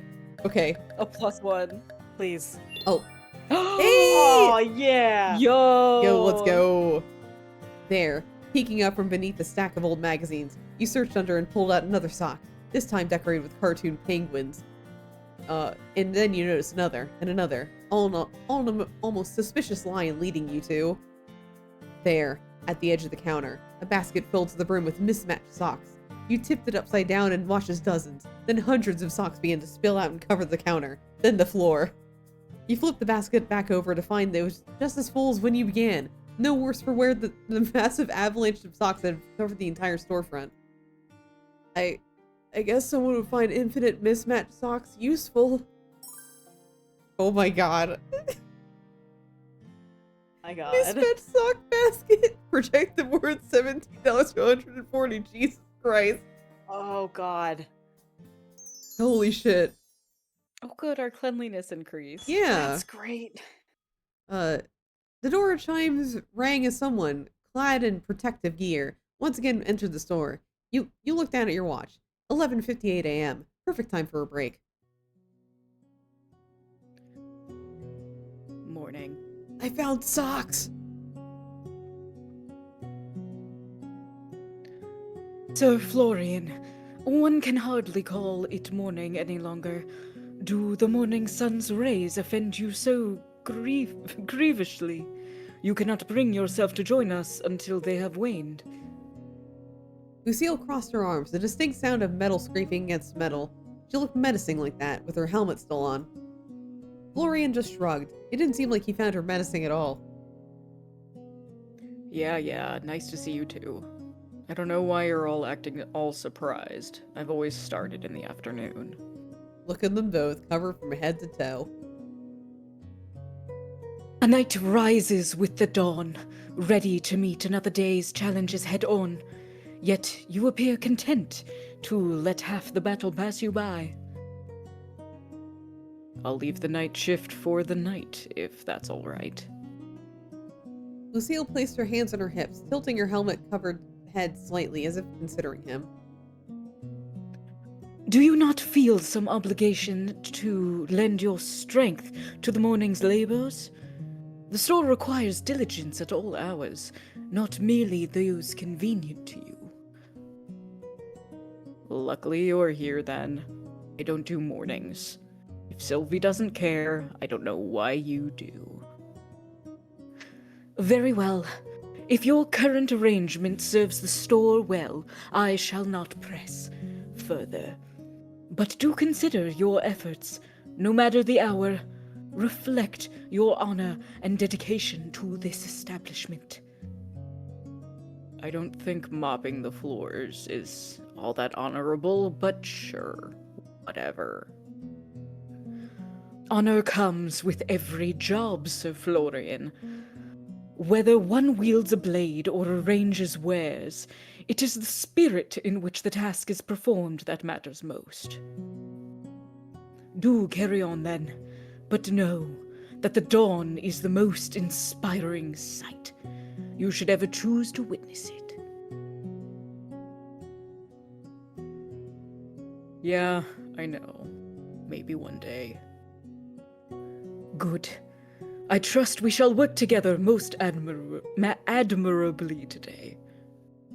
When Lucille went back to standing by the door, you used the opportunity to catch Florian by the wrist and pull him aside. Florian? He pulled his wrist away from you, eyes on the ground. Oh, right, I forgot about last night. We'll cross that bridge when I've dealt with the elephant in the room. I'm guessing you've met Lucille before? Hard not to, seeing as she's always fucking here. Maybe you could explain to me why there's someone in a full suit of armor in our store then, please? Trust me, that's not her full set of armor. You should have seen her when she first turned up. Sylvie hired her a few months back. My aunt did? Yeah. That's what she does. Eggs and strays. We really don't need an armored guard for the antique store, but she got the job anyway. I guess it gives her something to do. Why does she think she's a knight? Because she is one, apparently. I don't know, she looks like a knight to me. How could she be a knight? She has a sword. Is that the only requirement for knighthood? Okay, I'm fine. not gonna... Okay, fine. She has a sword, can't argue with that.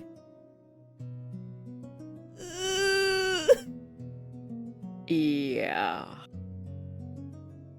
Anyway, listen, about last night. Florian looked back down to the ground again, avoiding eye contact for a few moments before sighing and looking back to you. I'm scared of blood. Okay, we're gonna go with that. Okay. Sure, buddy. Sure you are. Huh? That's all it was. I was surprised. Sorry. Oh, you wouldn't live a day, you wouldn't live a month as a woman. You should have said something. I wasn't trying to scare you. No, forget that. I apologize. I should have to deal with it myself.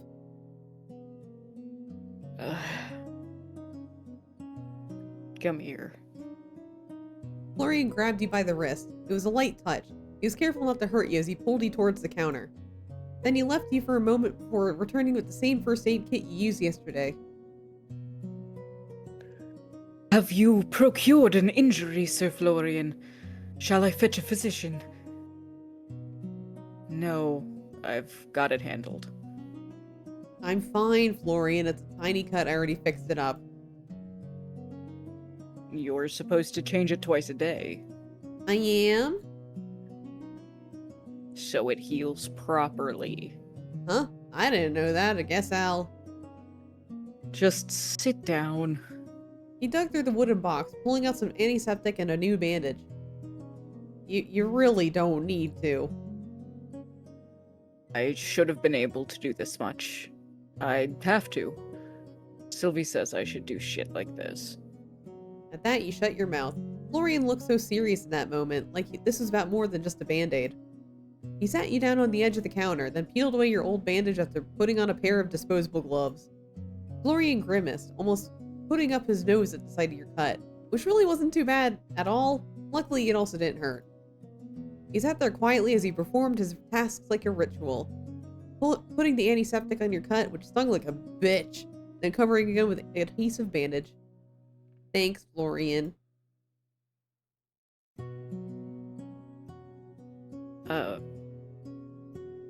It's no big deal. And why does it feel like one? I really did see someone in my room last night. Whoever she was, she disappeared when I broke my glass. Well, I don't know. Maybe the place is haunted. Store's haunted. Load's gone. You think? Or maybe you just imagined it. Anyway, I gotta get to work. Right, yeah, work. Thanks again, Florian.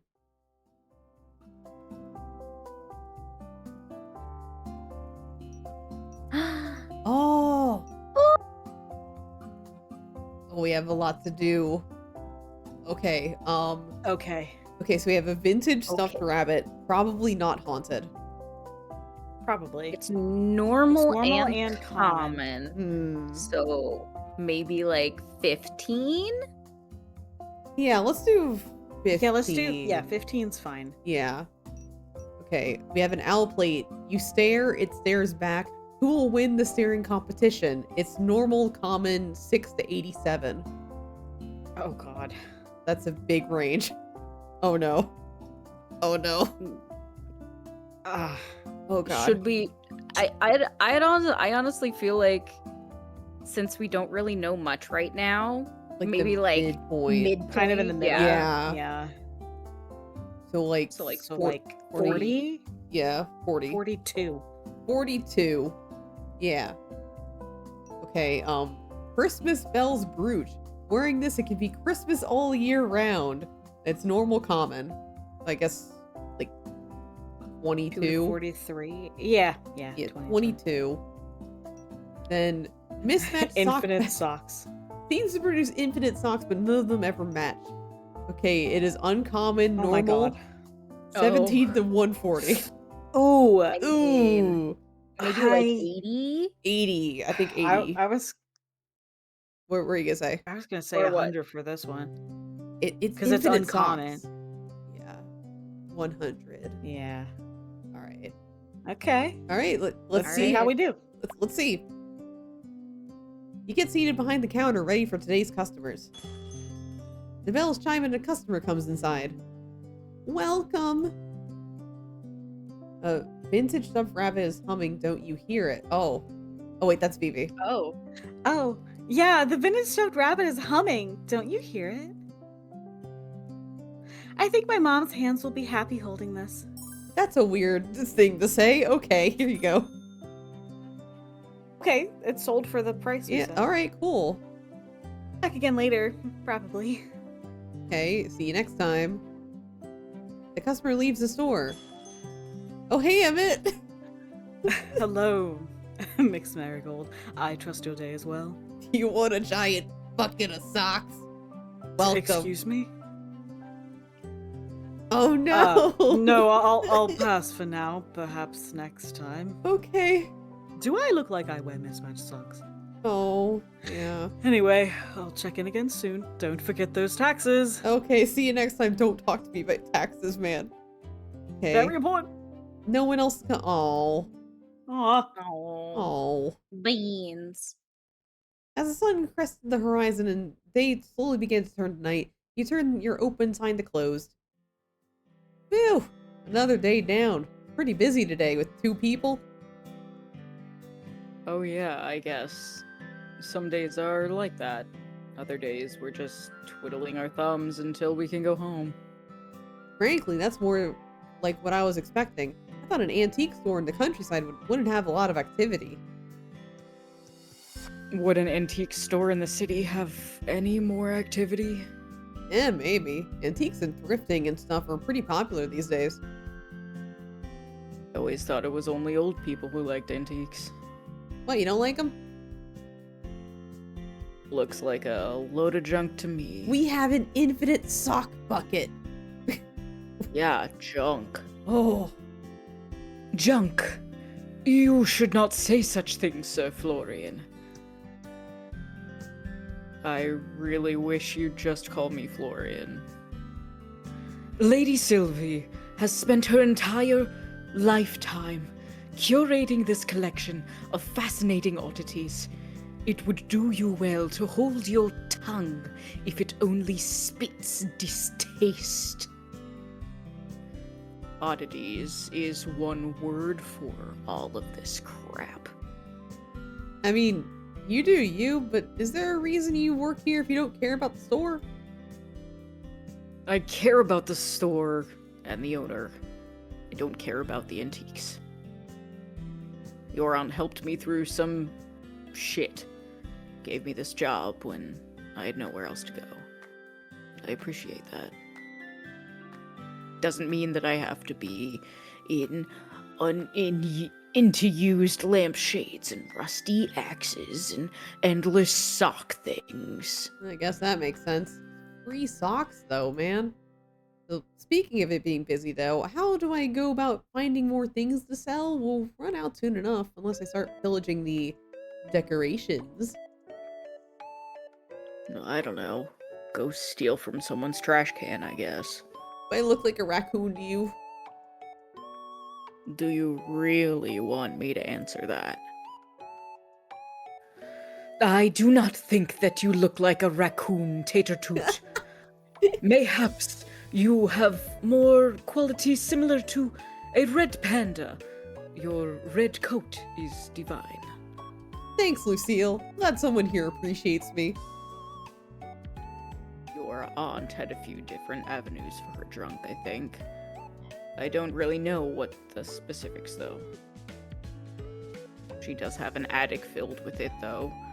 You can pick through that. Might find something. Or you might find nothing. Seems more likely. Oh, an attic? Yeah.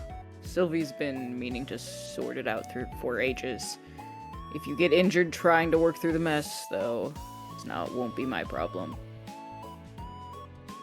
I can dig out the key and show you tomorrow. Thanks, that sounds great. At that moment, your stomach let out a low rumble. Oh, right. Do you guys know Quinn? The chef guy? Yeah, I guess. You couldn't sound less interested. Florian rubbed the back of his neck, looking away. He's nice, or whatever. We just don't get along. I don't know. I guess we're too different of people or something. Sir Quinn is an excellent cook who makes feasts fit for royalty. Lady Sylvie did well in seeking his companionship. Companionship. Interesting. He invited me to his restaurant to try a new recipe tonight. I nearly forgot about it. Have fun with that. Oh, not even a little bit interested. I'm not hungry. How interesting. Are Uh-huh. you not, Florian? I've got work to do anyway. Sure you do, Florian. Doubt. What? Sweeping the floors even sweeping all day? It'll be fun. For you, maybe. Anyway, bye. Have fun or whatever.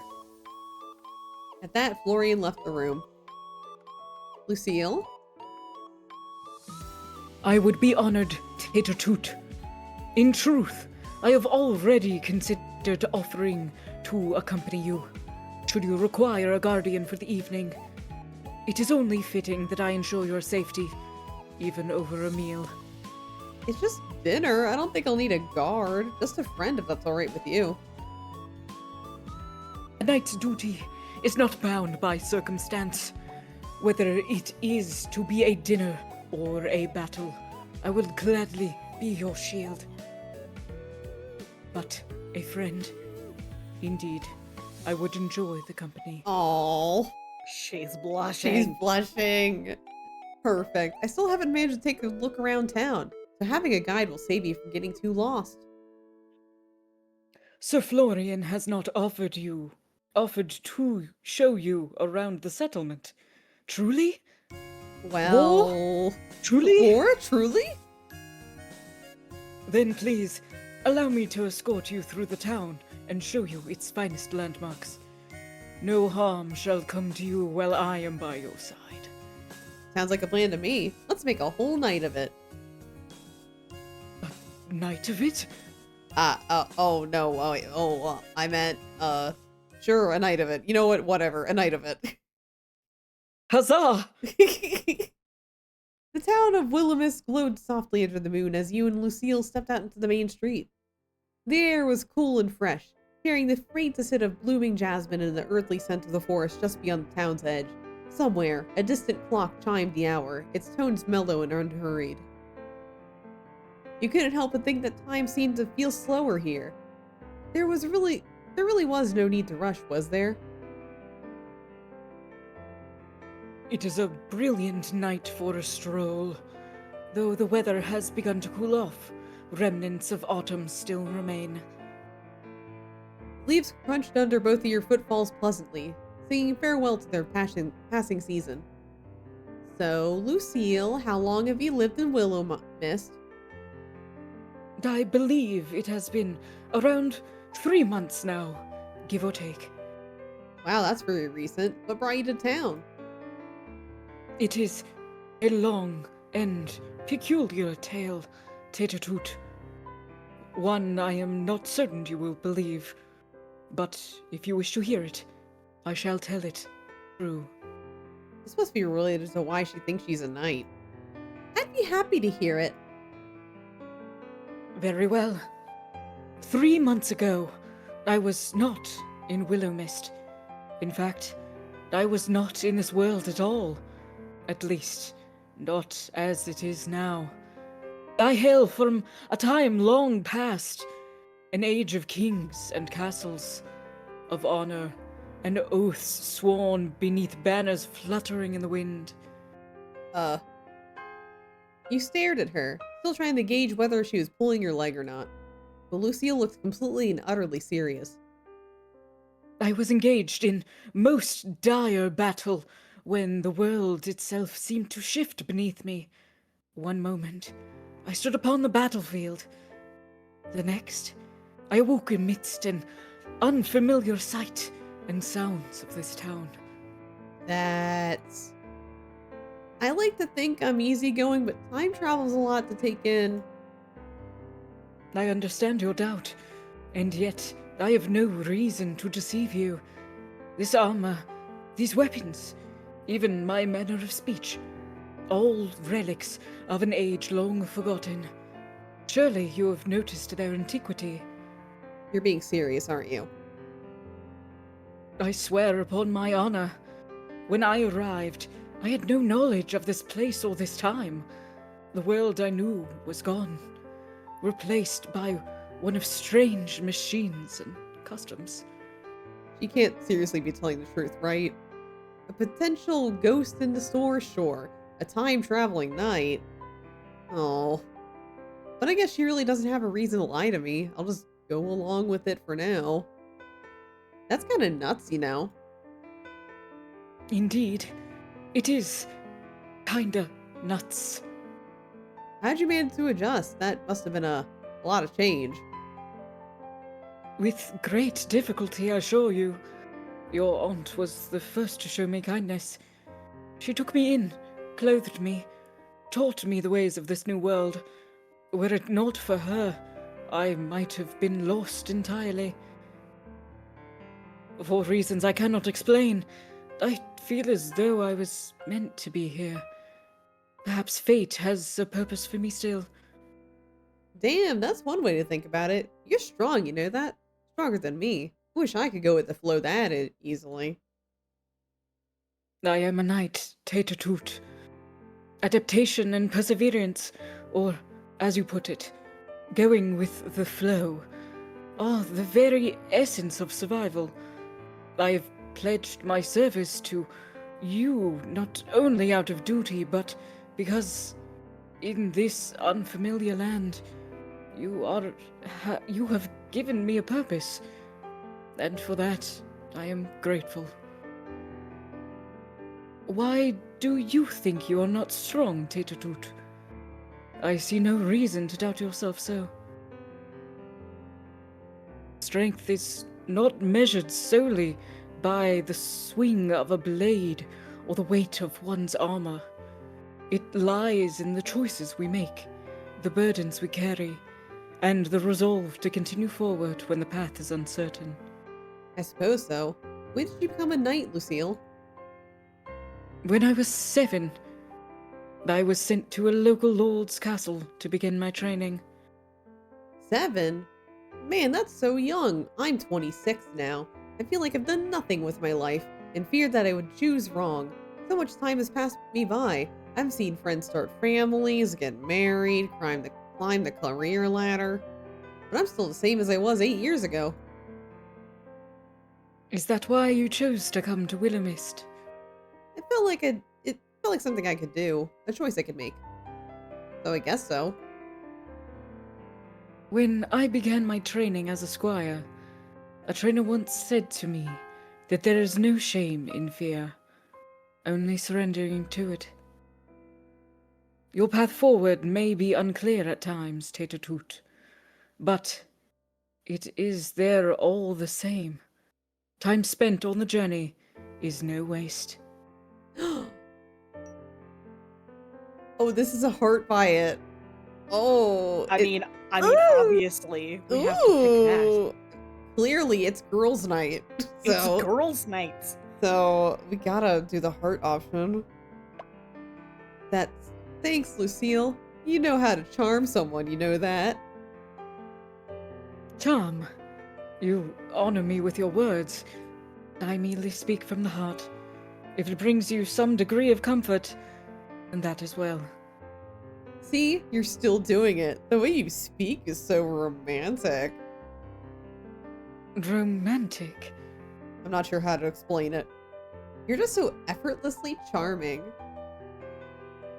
I fear I've never thought of myself as charming. From a young age, my instructors considered me too harsh of tongue. You? There's no way we're talking about the same Lucille. I only strive to be honest and sincere in my words and actions. Though, if my manner of speaking pleases you, then I consider it a gift that I am glad to share. Man. 5 minutes with you and even someone with a stone heart would fall in love. Fall for me? Surely you jest. I am merely a knight, unaccustomed to such notions of romance. My duty is to protect and serve, not to inspire affection. Well, consider me inspired. Sticks out tongue. Tater tooth. You go, girl. He watches Lucille blink a few times in surprise, her usual steady composure faltering for just a moment. Your words are most gracious, Tete-a-Toot. You have my thanks. I fear I've spoken too much, and nearly forgot the purpose of our excursion. This way, allow me to introduce you to the finest establishments of Willowmist. The two of you side by side continued onwards towards the town center. As he passed a brightly lit building, Lucille gestured towards it. Behold, the farmer's market. It is most curious. It is found indoors. In my day, one would have ventured to an open square at dawn. Yet here, the bounty of the land is neatly contained beneath a roof. I must admit it lacks charm of market stalls, but the convenience is notable. It is open nearly no matter the hour. Oh, a grocery store? Yes, I believe that is what Lady Sylvie referred to it as. Further along, Lucille slowed her steps in front of a small clothing store. Its mannequins posed in stylish outfits, many of which were winter coats. It would start to get cold soon, wouldn't it? And here we have the local tailor. Their wares may lack the intricate embroidery of royal finery, but they seem practical and well made. If you have a need of garments for the winter, I would advise you pay a visit. Maybe we can take a look together sometime. I would be honored, Tate-a-toot. She led you onwards, pausing briefly outside the plain brick building with the glowing green cross above its entrance. An apothecary, though I have yet to have need of their services. The potions they prepare must be potent in this age, with all this modern tools at their disposal. I'm not sure they use potions exactly, but medicine has probably come a long way. I can only imagine. I pray we do not have to find out anytime soon. Yeah, let's try and stay healthy for the next few months at least, alright? You have my word. Ah, across the way. Lucille nodded to a squat building with darkened windows. The local woodwright's workshop is just over yonder. His craftsmanship is impressive, worthy of a noble commission even. But it is nothing in particular. The master crafter simply gives me a certain sense of unease I cannot place. I do not doubt his skill, but there is certainly something about him that seems unnatural. However, in this town, that is not such a strange thing. I'll keep that in mind if we ever run into each other. You will humble me by taking heed of my word. My thanks. Now, Sir Quinn's dining establishment is just ahead. Oh, pretty. Oh. The atmosphere of the night seemed to change as you stepped into the Silver Oak. You were surprised to find it mostly outdoors, but that surprise was certainly not disappointment. Strings of twinkling lights crisscrossed overhead, casting soft golden glow that danced off of wooden tables and the cheerful faces gathered around them. The air was rich with the mouth-watering aroma of sizzling meats, freshly baked bread, and the faint sweetness of roasted vegetables. Every now and then, the scent of herbs and wood smoke wafted past, carried on the gentle evening breeze. Plates of food and frothy pints of beer made their way to the tables, the clinking of glasses mingling with bursts of laughter and lively chatter. Someone at the table in the corner strummed a guitar. Mochi, would you like me to take him? Yes, please. Yeah. You came! Of course. How do I turn down the best chef in town? I brought a friend. I hope that's okay. The more the merrier when it comes to food, eh? Please, I reserved a table just for you. Sit, sit. I have $72 now. Is that enough? Oh, we'll make it work. Before you can even place a hand on your chair to pull it out, Lucille had already done it. Oh. Oh, Oh. well. Allow me to do that for you. Ah, you are so well-mannered, Lucille. The world would be a better place if we had more people like you. I only help where I can, Sir Quinn. And so humble, too. Please sit and enjoy the atmosphere. Deliciousness awaits. You sat down and Lucille adjusted your chair for you before crossing over to sit on the opposite side of the table. Her armor made a slight scraping sound, but you were impressed how silent it was overall. Your aunt really did well picking that out. Where'd you manage to get armor like that anyway? I swear there's so much I don't know about her. Maybe I'll ask when she comes back home. It's only 3 months away after all.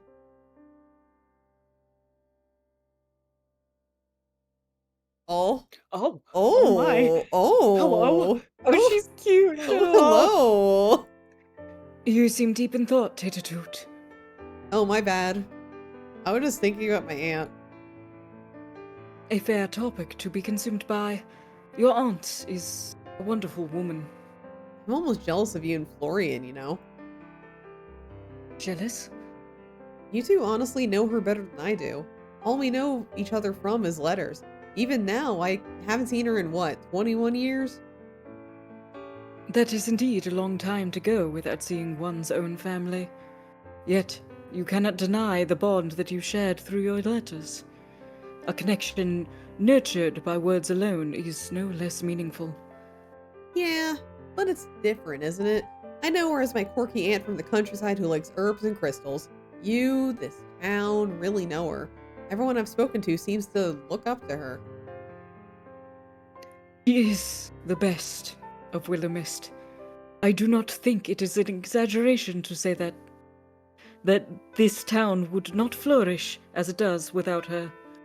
Big shoes to fill. You needn't fill her shoes, only bring your own. Lucille leaned back in her chair, ice flickering away from you. Nevertheless, I understand the weight of time lost. Ah. Probably better than anyone. I'm sorry. There is no need to apologize. Time, though it may slip through our fingers, grants us the moments that we have now. And it is what we choose to do with these moments that truly matter. Though I need not remind you, Lady Sylvie did not ask Florian or I to attend to her most prized possession while she was absent. She asked you.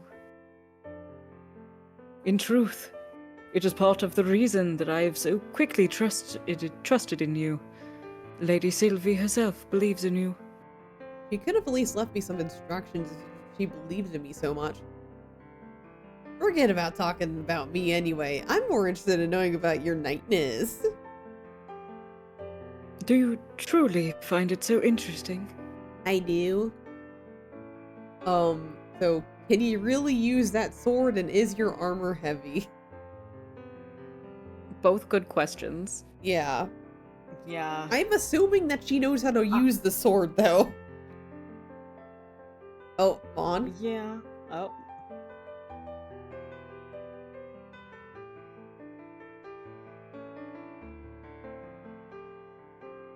Sword is important. Yeah, okay. Is that sword real? The blade I carry.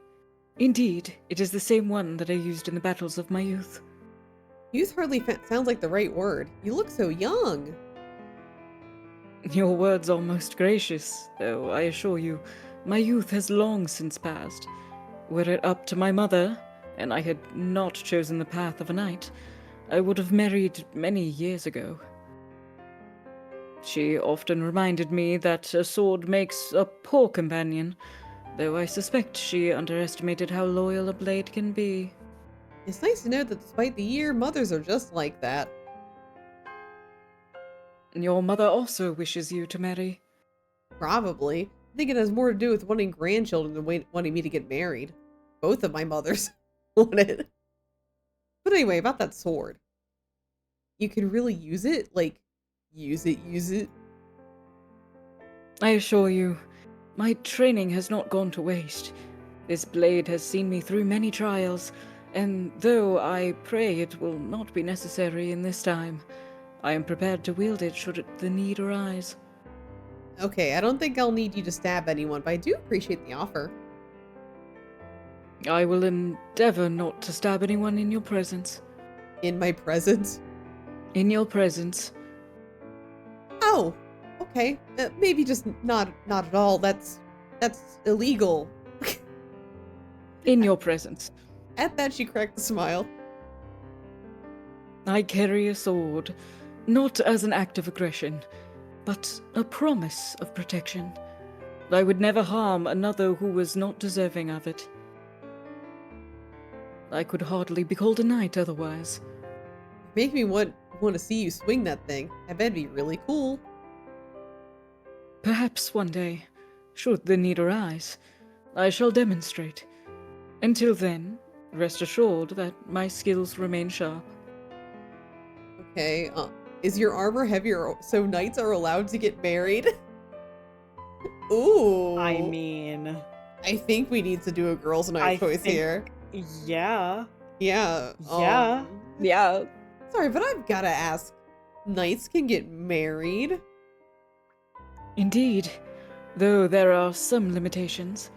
We may not marry commoners, Damn it. nor people of higher status unless arranged by our lords. Huh. I guess I just thought knights had to, stay single like monks or something. Not at all.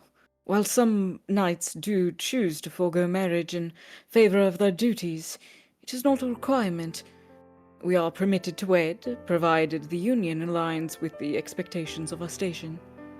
So what happens if you fall for someone who doesn't meet the rules, like a poor person with $70 to her name? Then one must choose between desire or duty. It is not an easy decision, but a knight's honor lies in the loyalty to their vows. How complicated. Here I thought modern dating was difficult. Such is the life of a knight, but I would not trade it for anything. Honor and duty are the cornerstones of my existence, and to stray from them would be a betrayal to myself. So, does that mean you've never... Never... you know, fallen for someone? Lucille's composure faltered for the briefest moment, her cheeks coloring faintly beneath her confident demeanor. No. I've always prioritized my duties above such matters. There was little time to entertain the notion of romance. Oh my god, what about now? All right, do it, girls' Do it, night. yes. Well, what about now? Now... You said it yourself, this is a totally foreign time to you, right? No one's caught your fancy around town, like someone who's arrived new, is helping with the shop, you know. Caught my fancy. I must admit, I have not yet considered such a matter. My focus has been on adapting to this time and fulfilling my duties.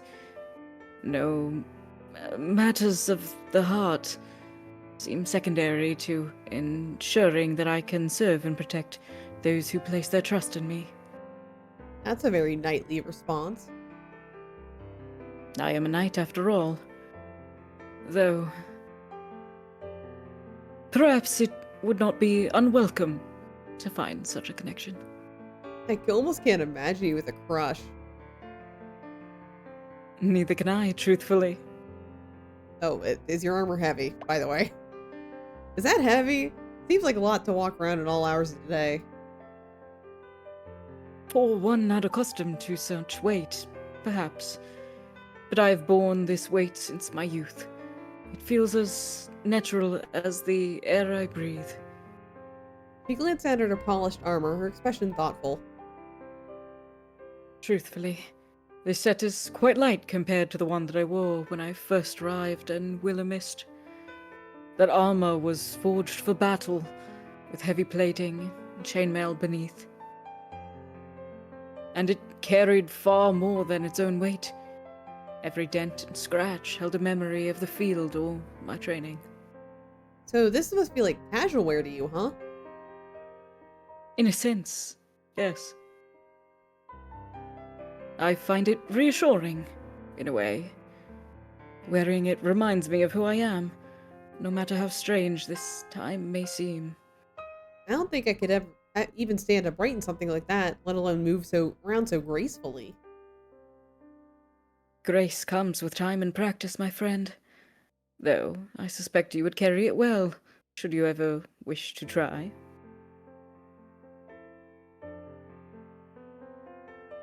Do we want to stop here? Because it's getting to that time, and I think this is going to take a bit. Yeah. Yeah. Yeah. This is really good. This I is love so this. cute. Yeah. I love it. Antivirus. Really good. Oh my god, Hermit. PC is Hermit, hi. absolutely fucked. We're wrapping up for the night. I'm so sorry. Oh. Oh no, Hermit. Oh no. This is so embarrassing. Oh. We've been caught with our pants down. Katsukashi. Oh no. But hi everybody, I'm Nur. I'm here with Moji and Brevy today. We were playing the Willowmist Emporium of Antiques and Curiosities, the demo. It's very good. TLDR, it's a good game. It's so good. Yeah, I'm really, really liking it. I love it. You can be gay. We have a night lady. Oh, yeah. There's a guy who we have a game theory about. Uh-huh. Mm-hmm. which I'm pretty sure is pretty obvious at this point. I don't think we're wrong, but I don't want to say it out loud.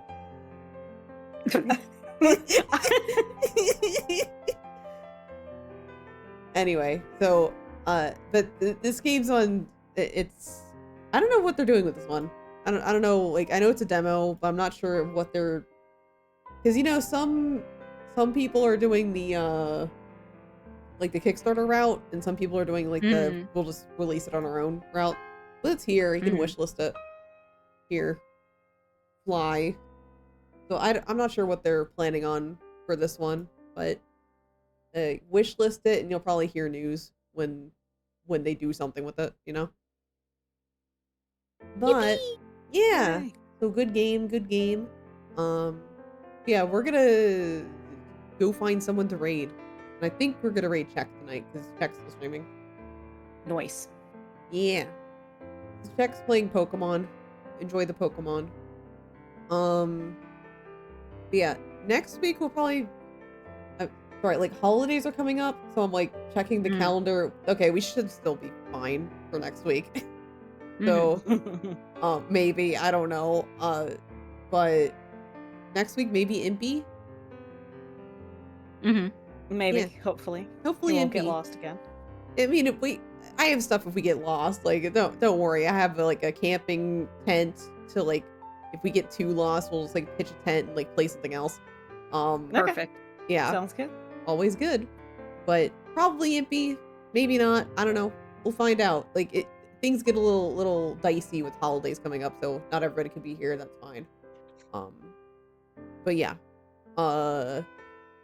Anyway, we'll see you next week, guys. Thank you for the raids, by the way. Yeah. Good night. Everyone say bye. Bye. Good night. Bye.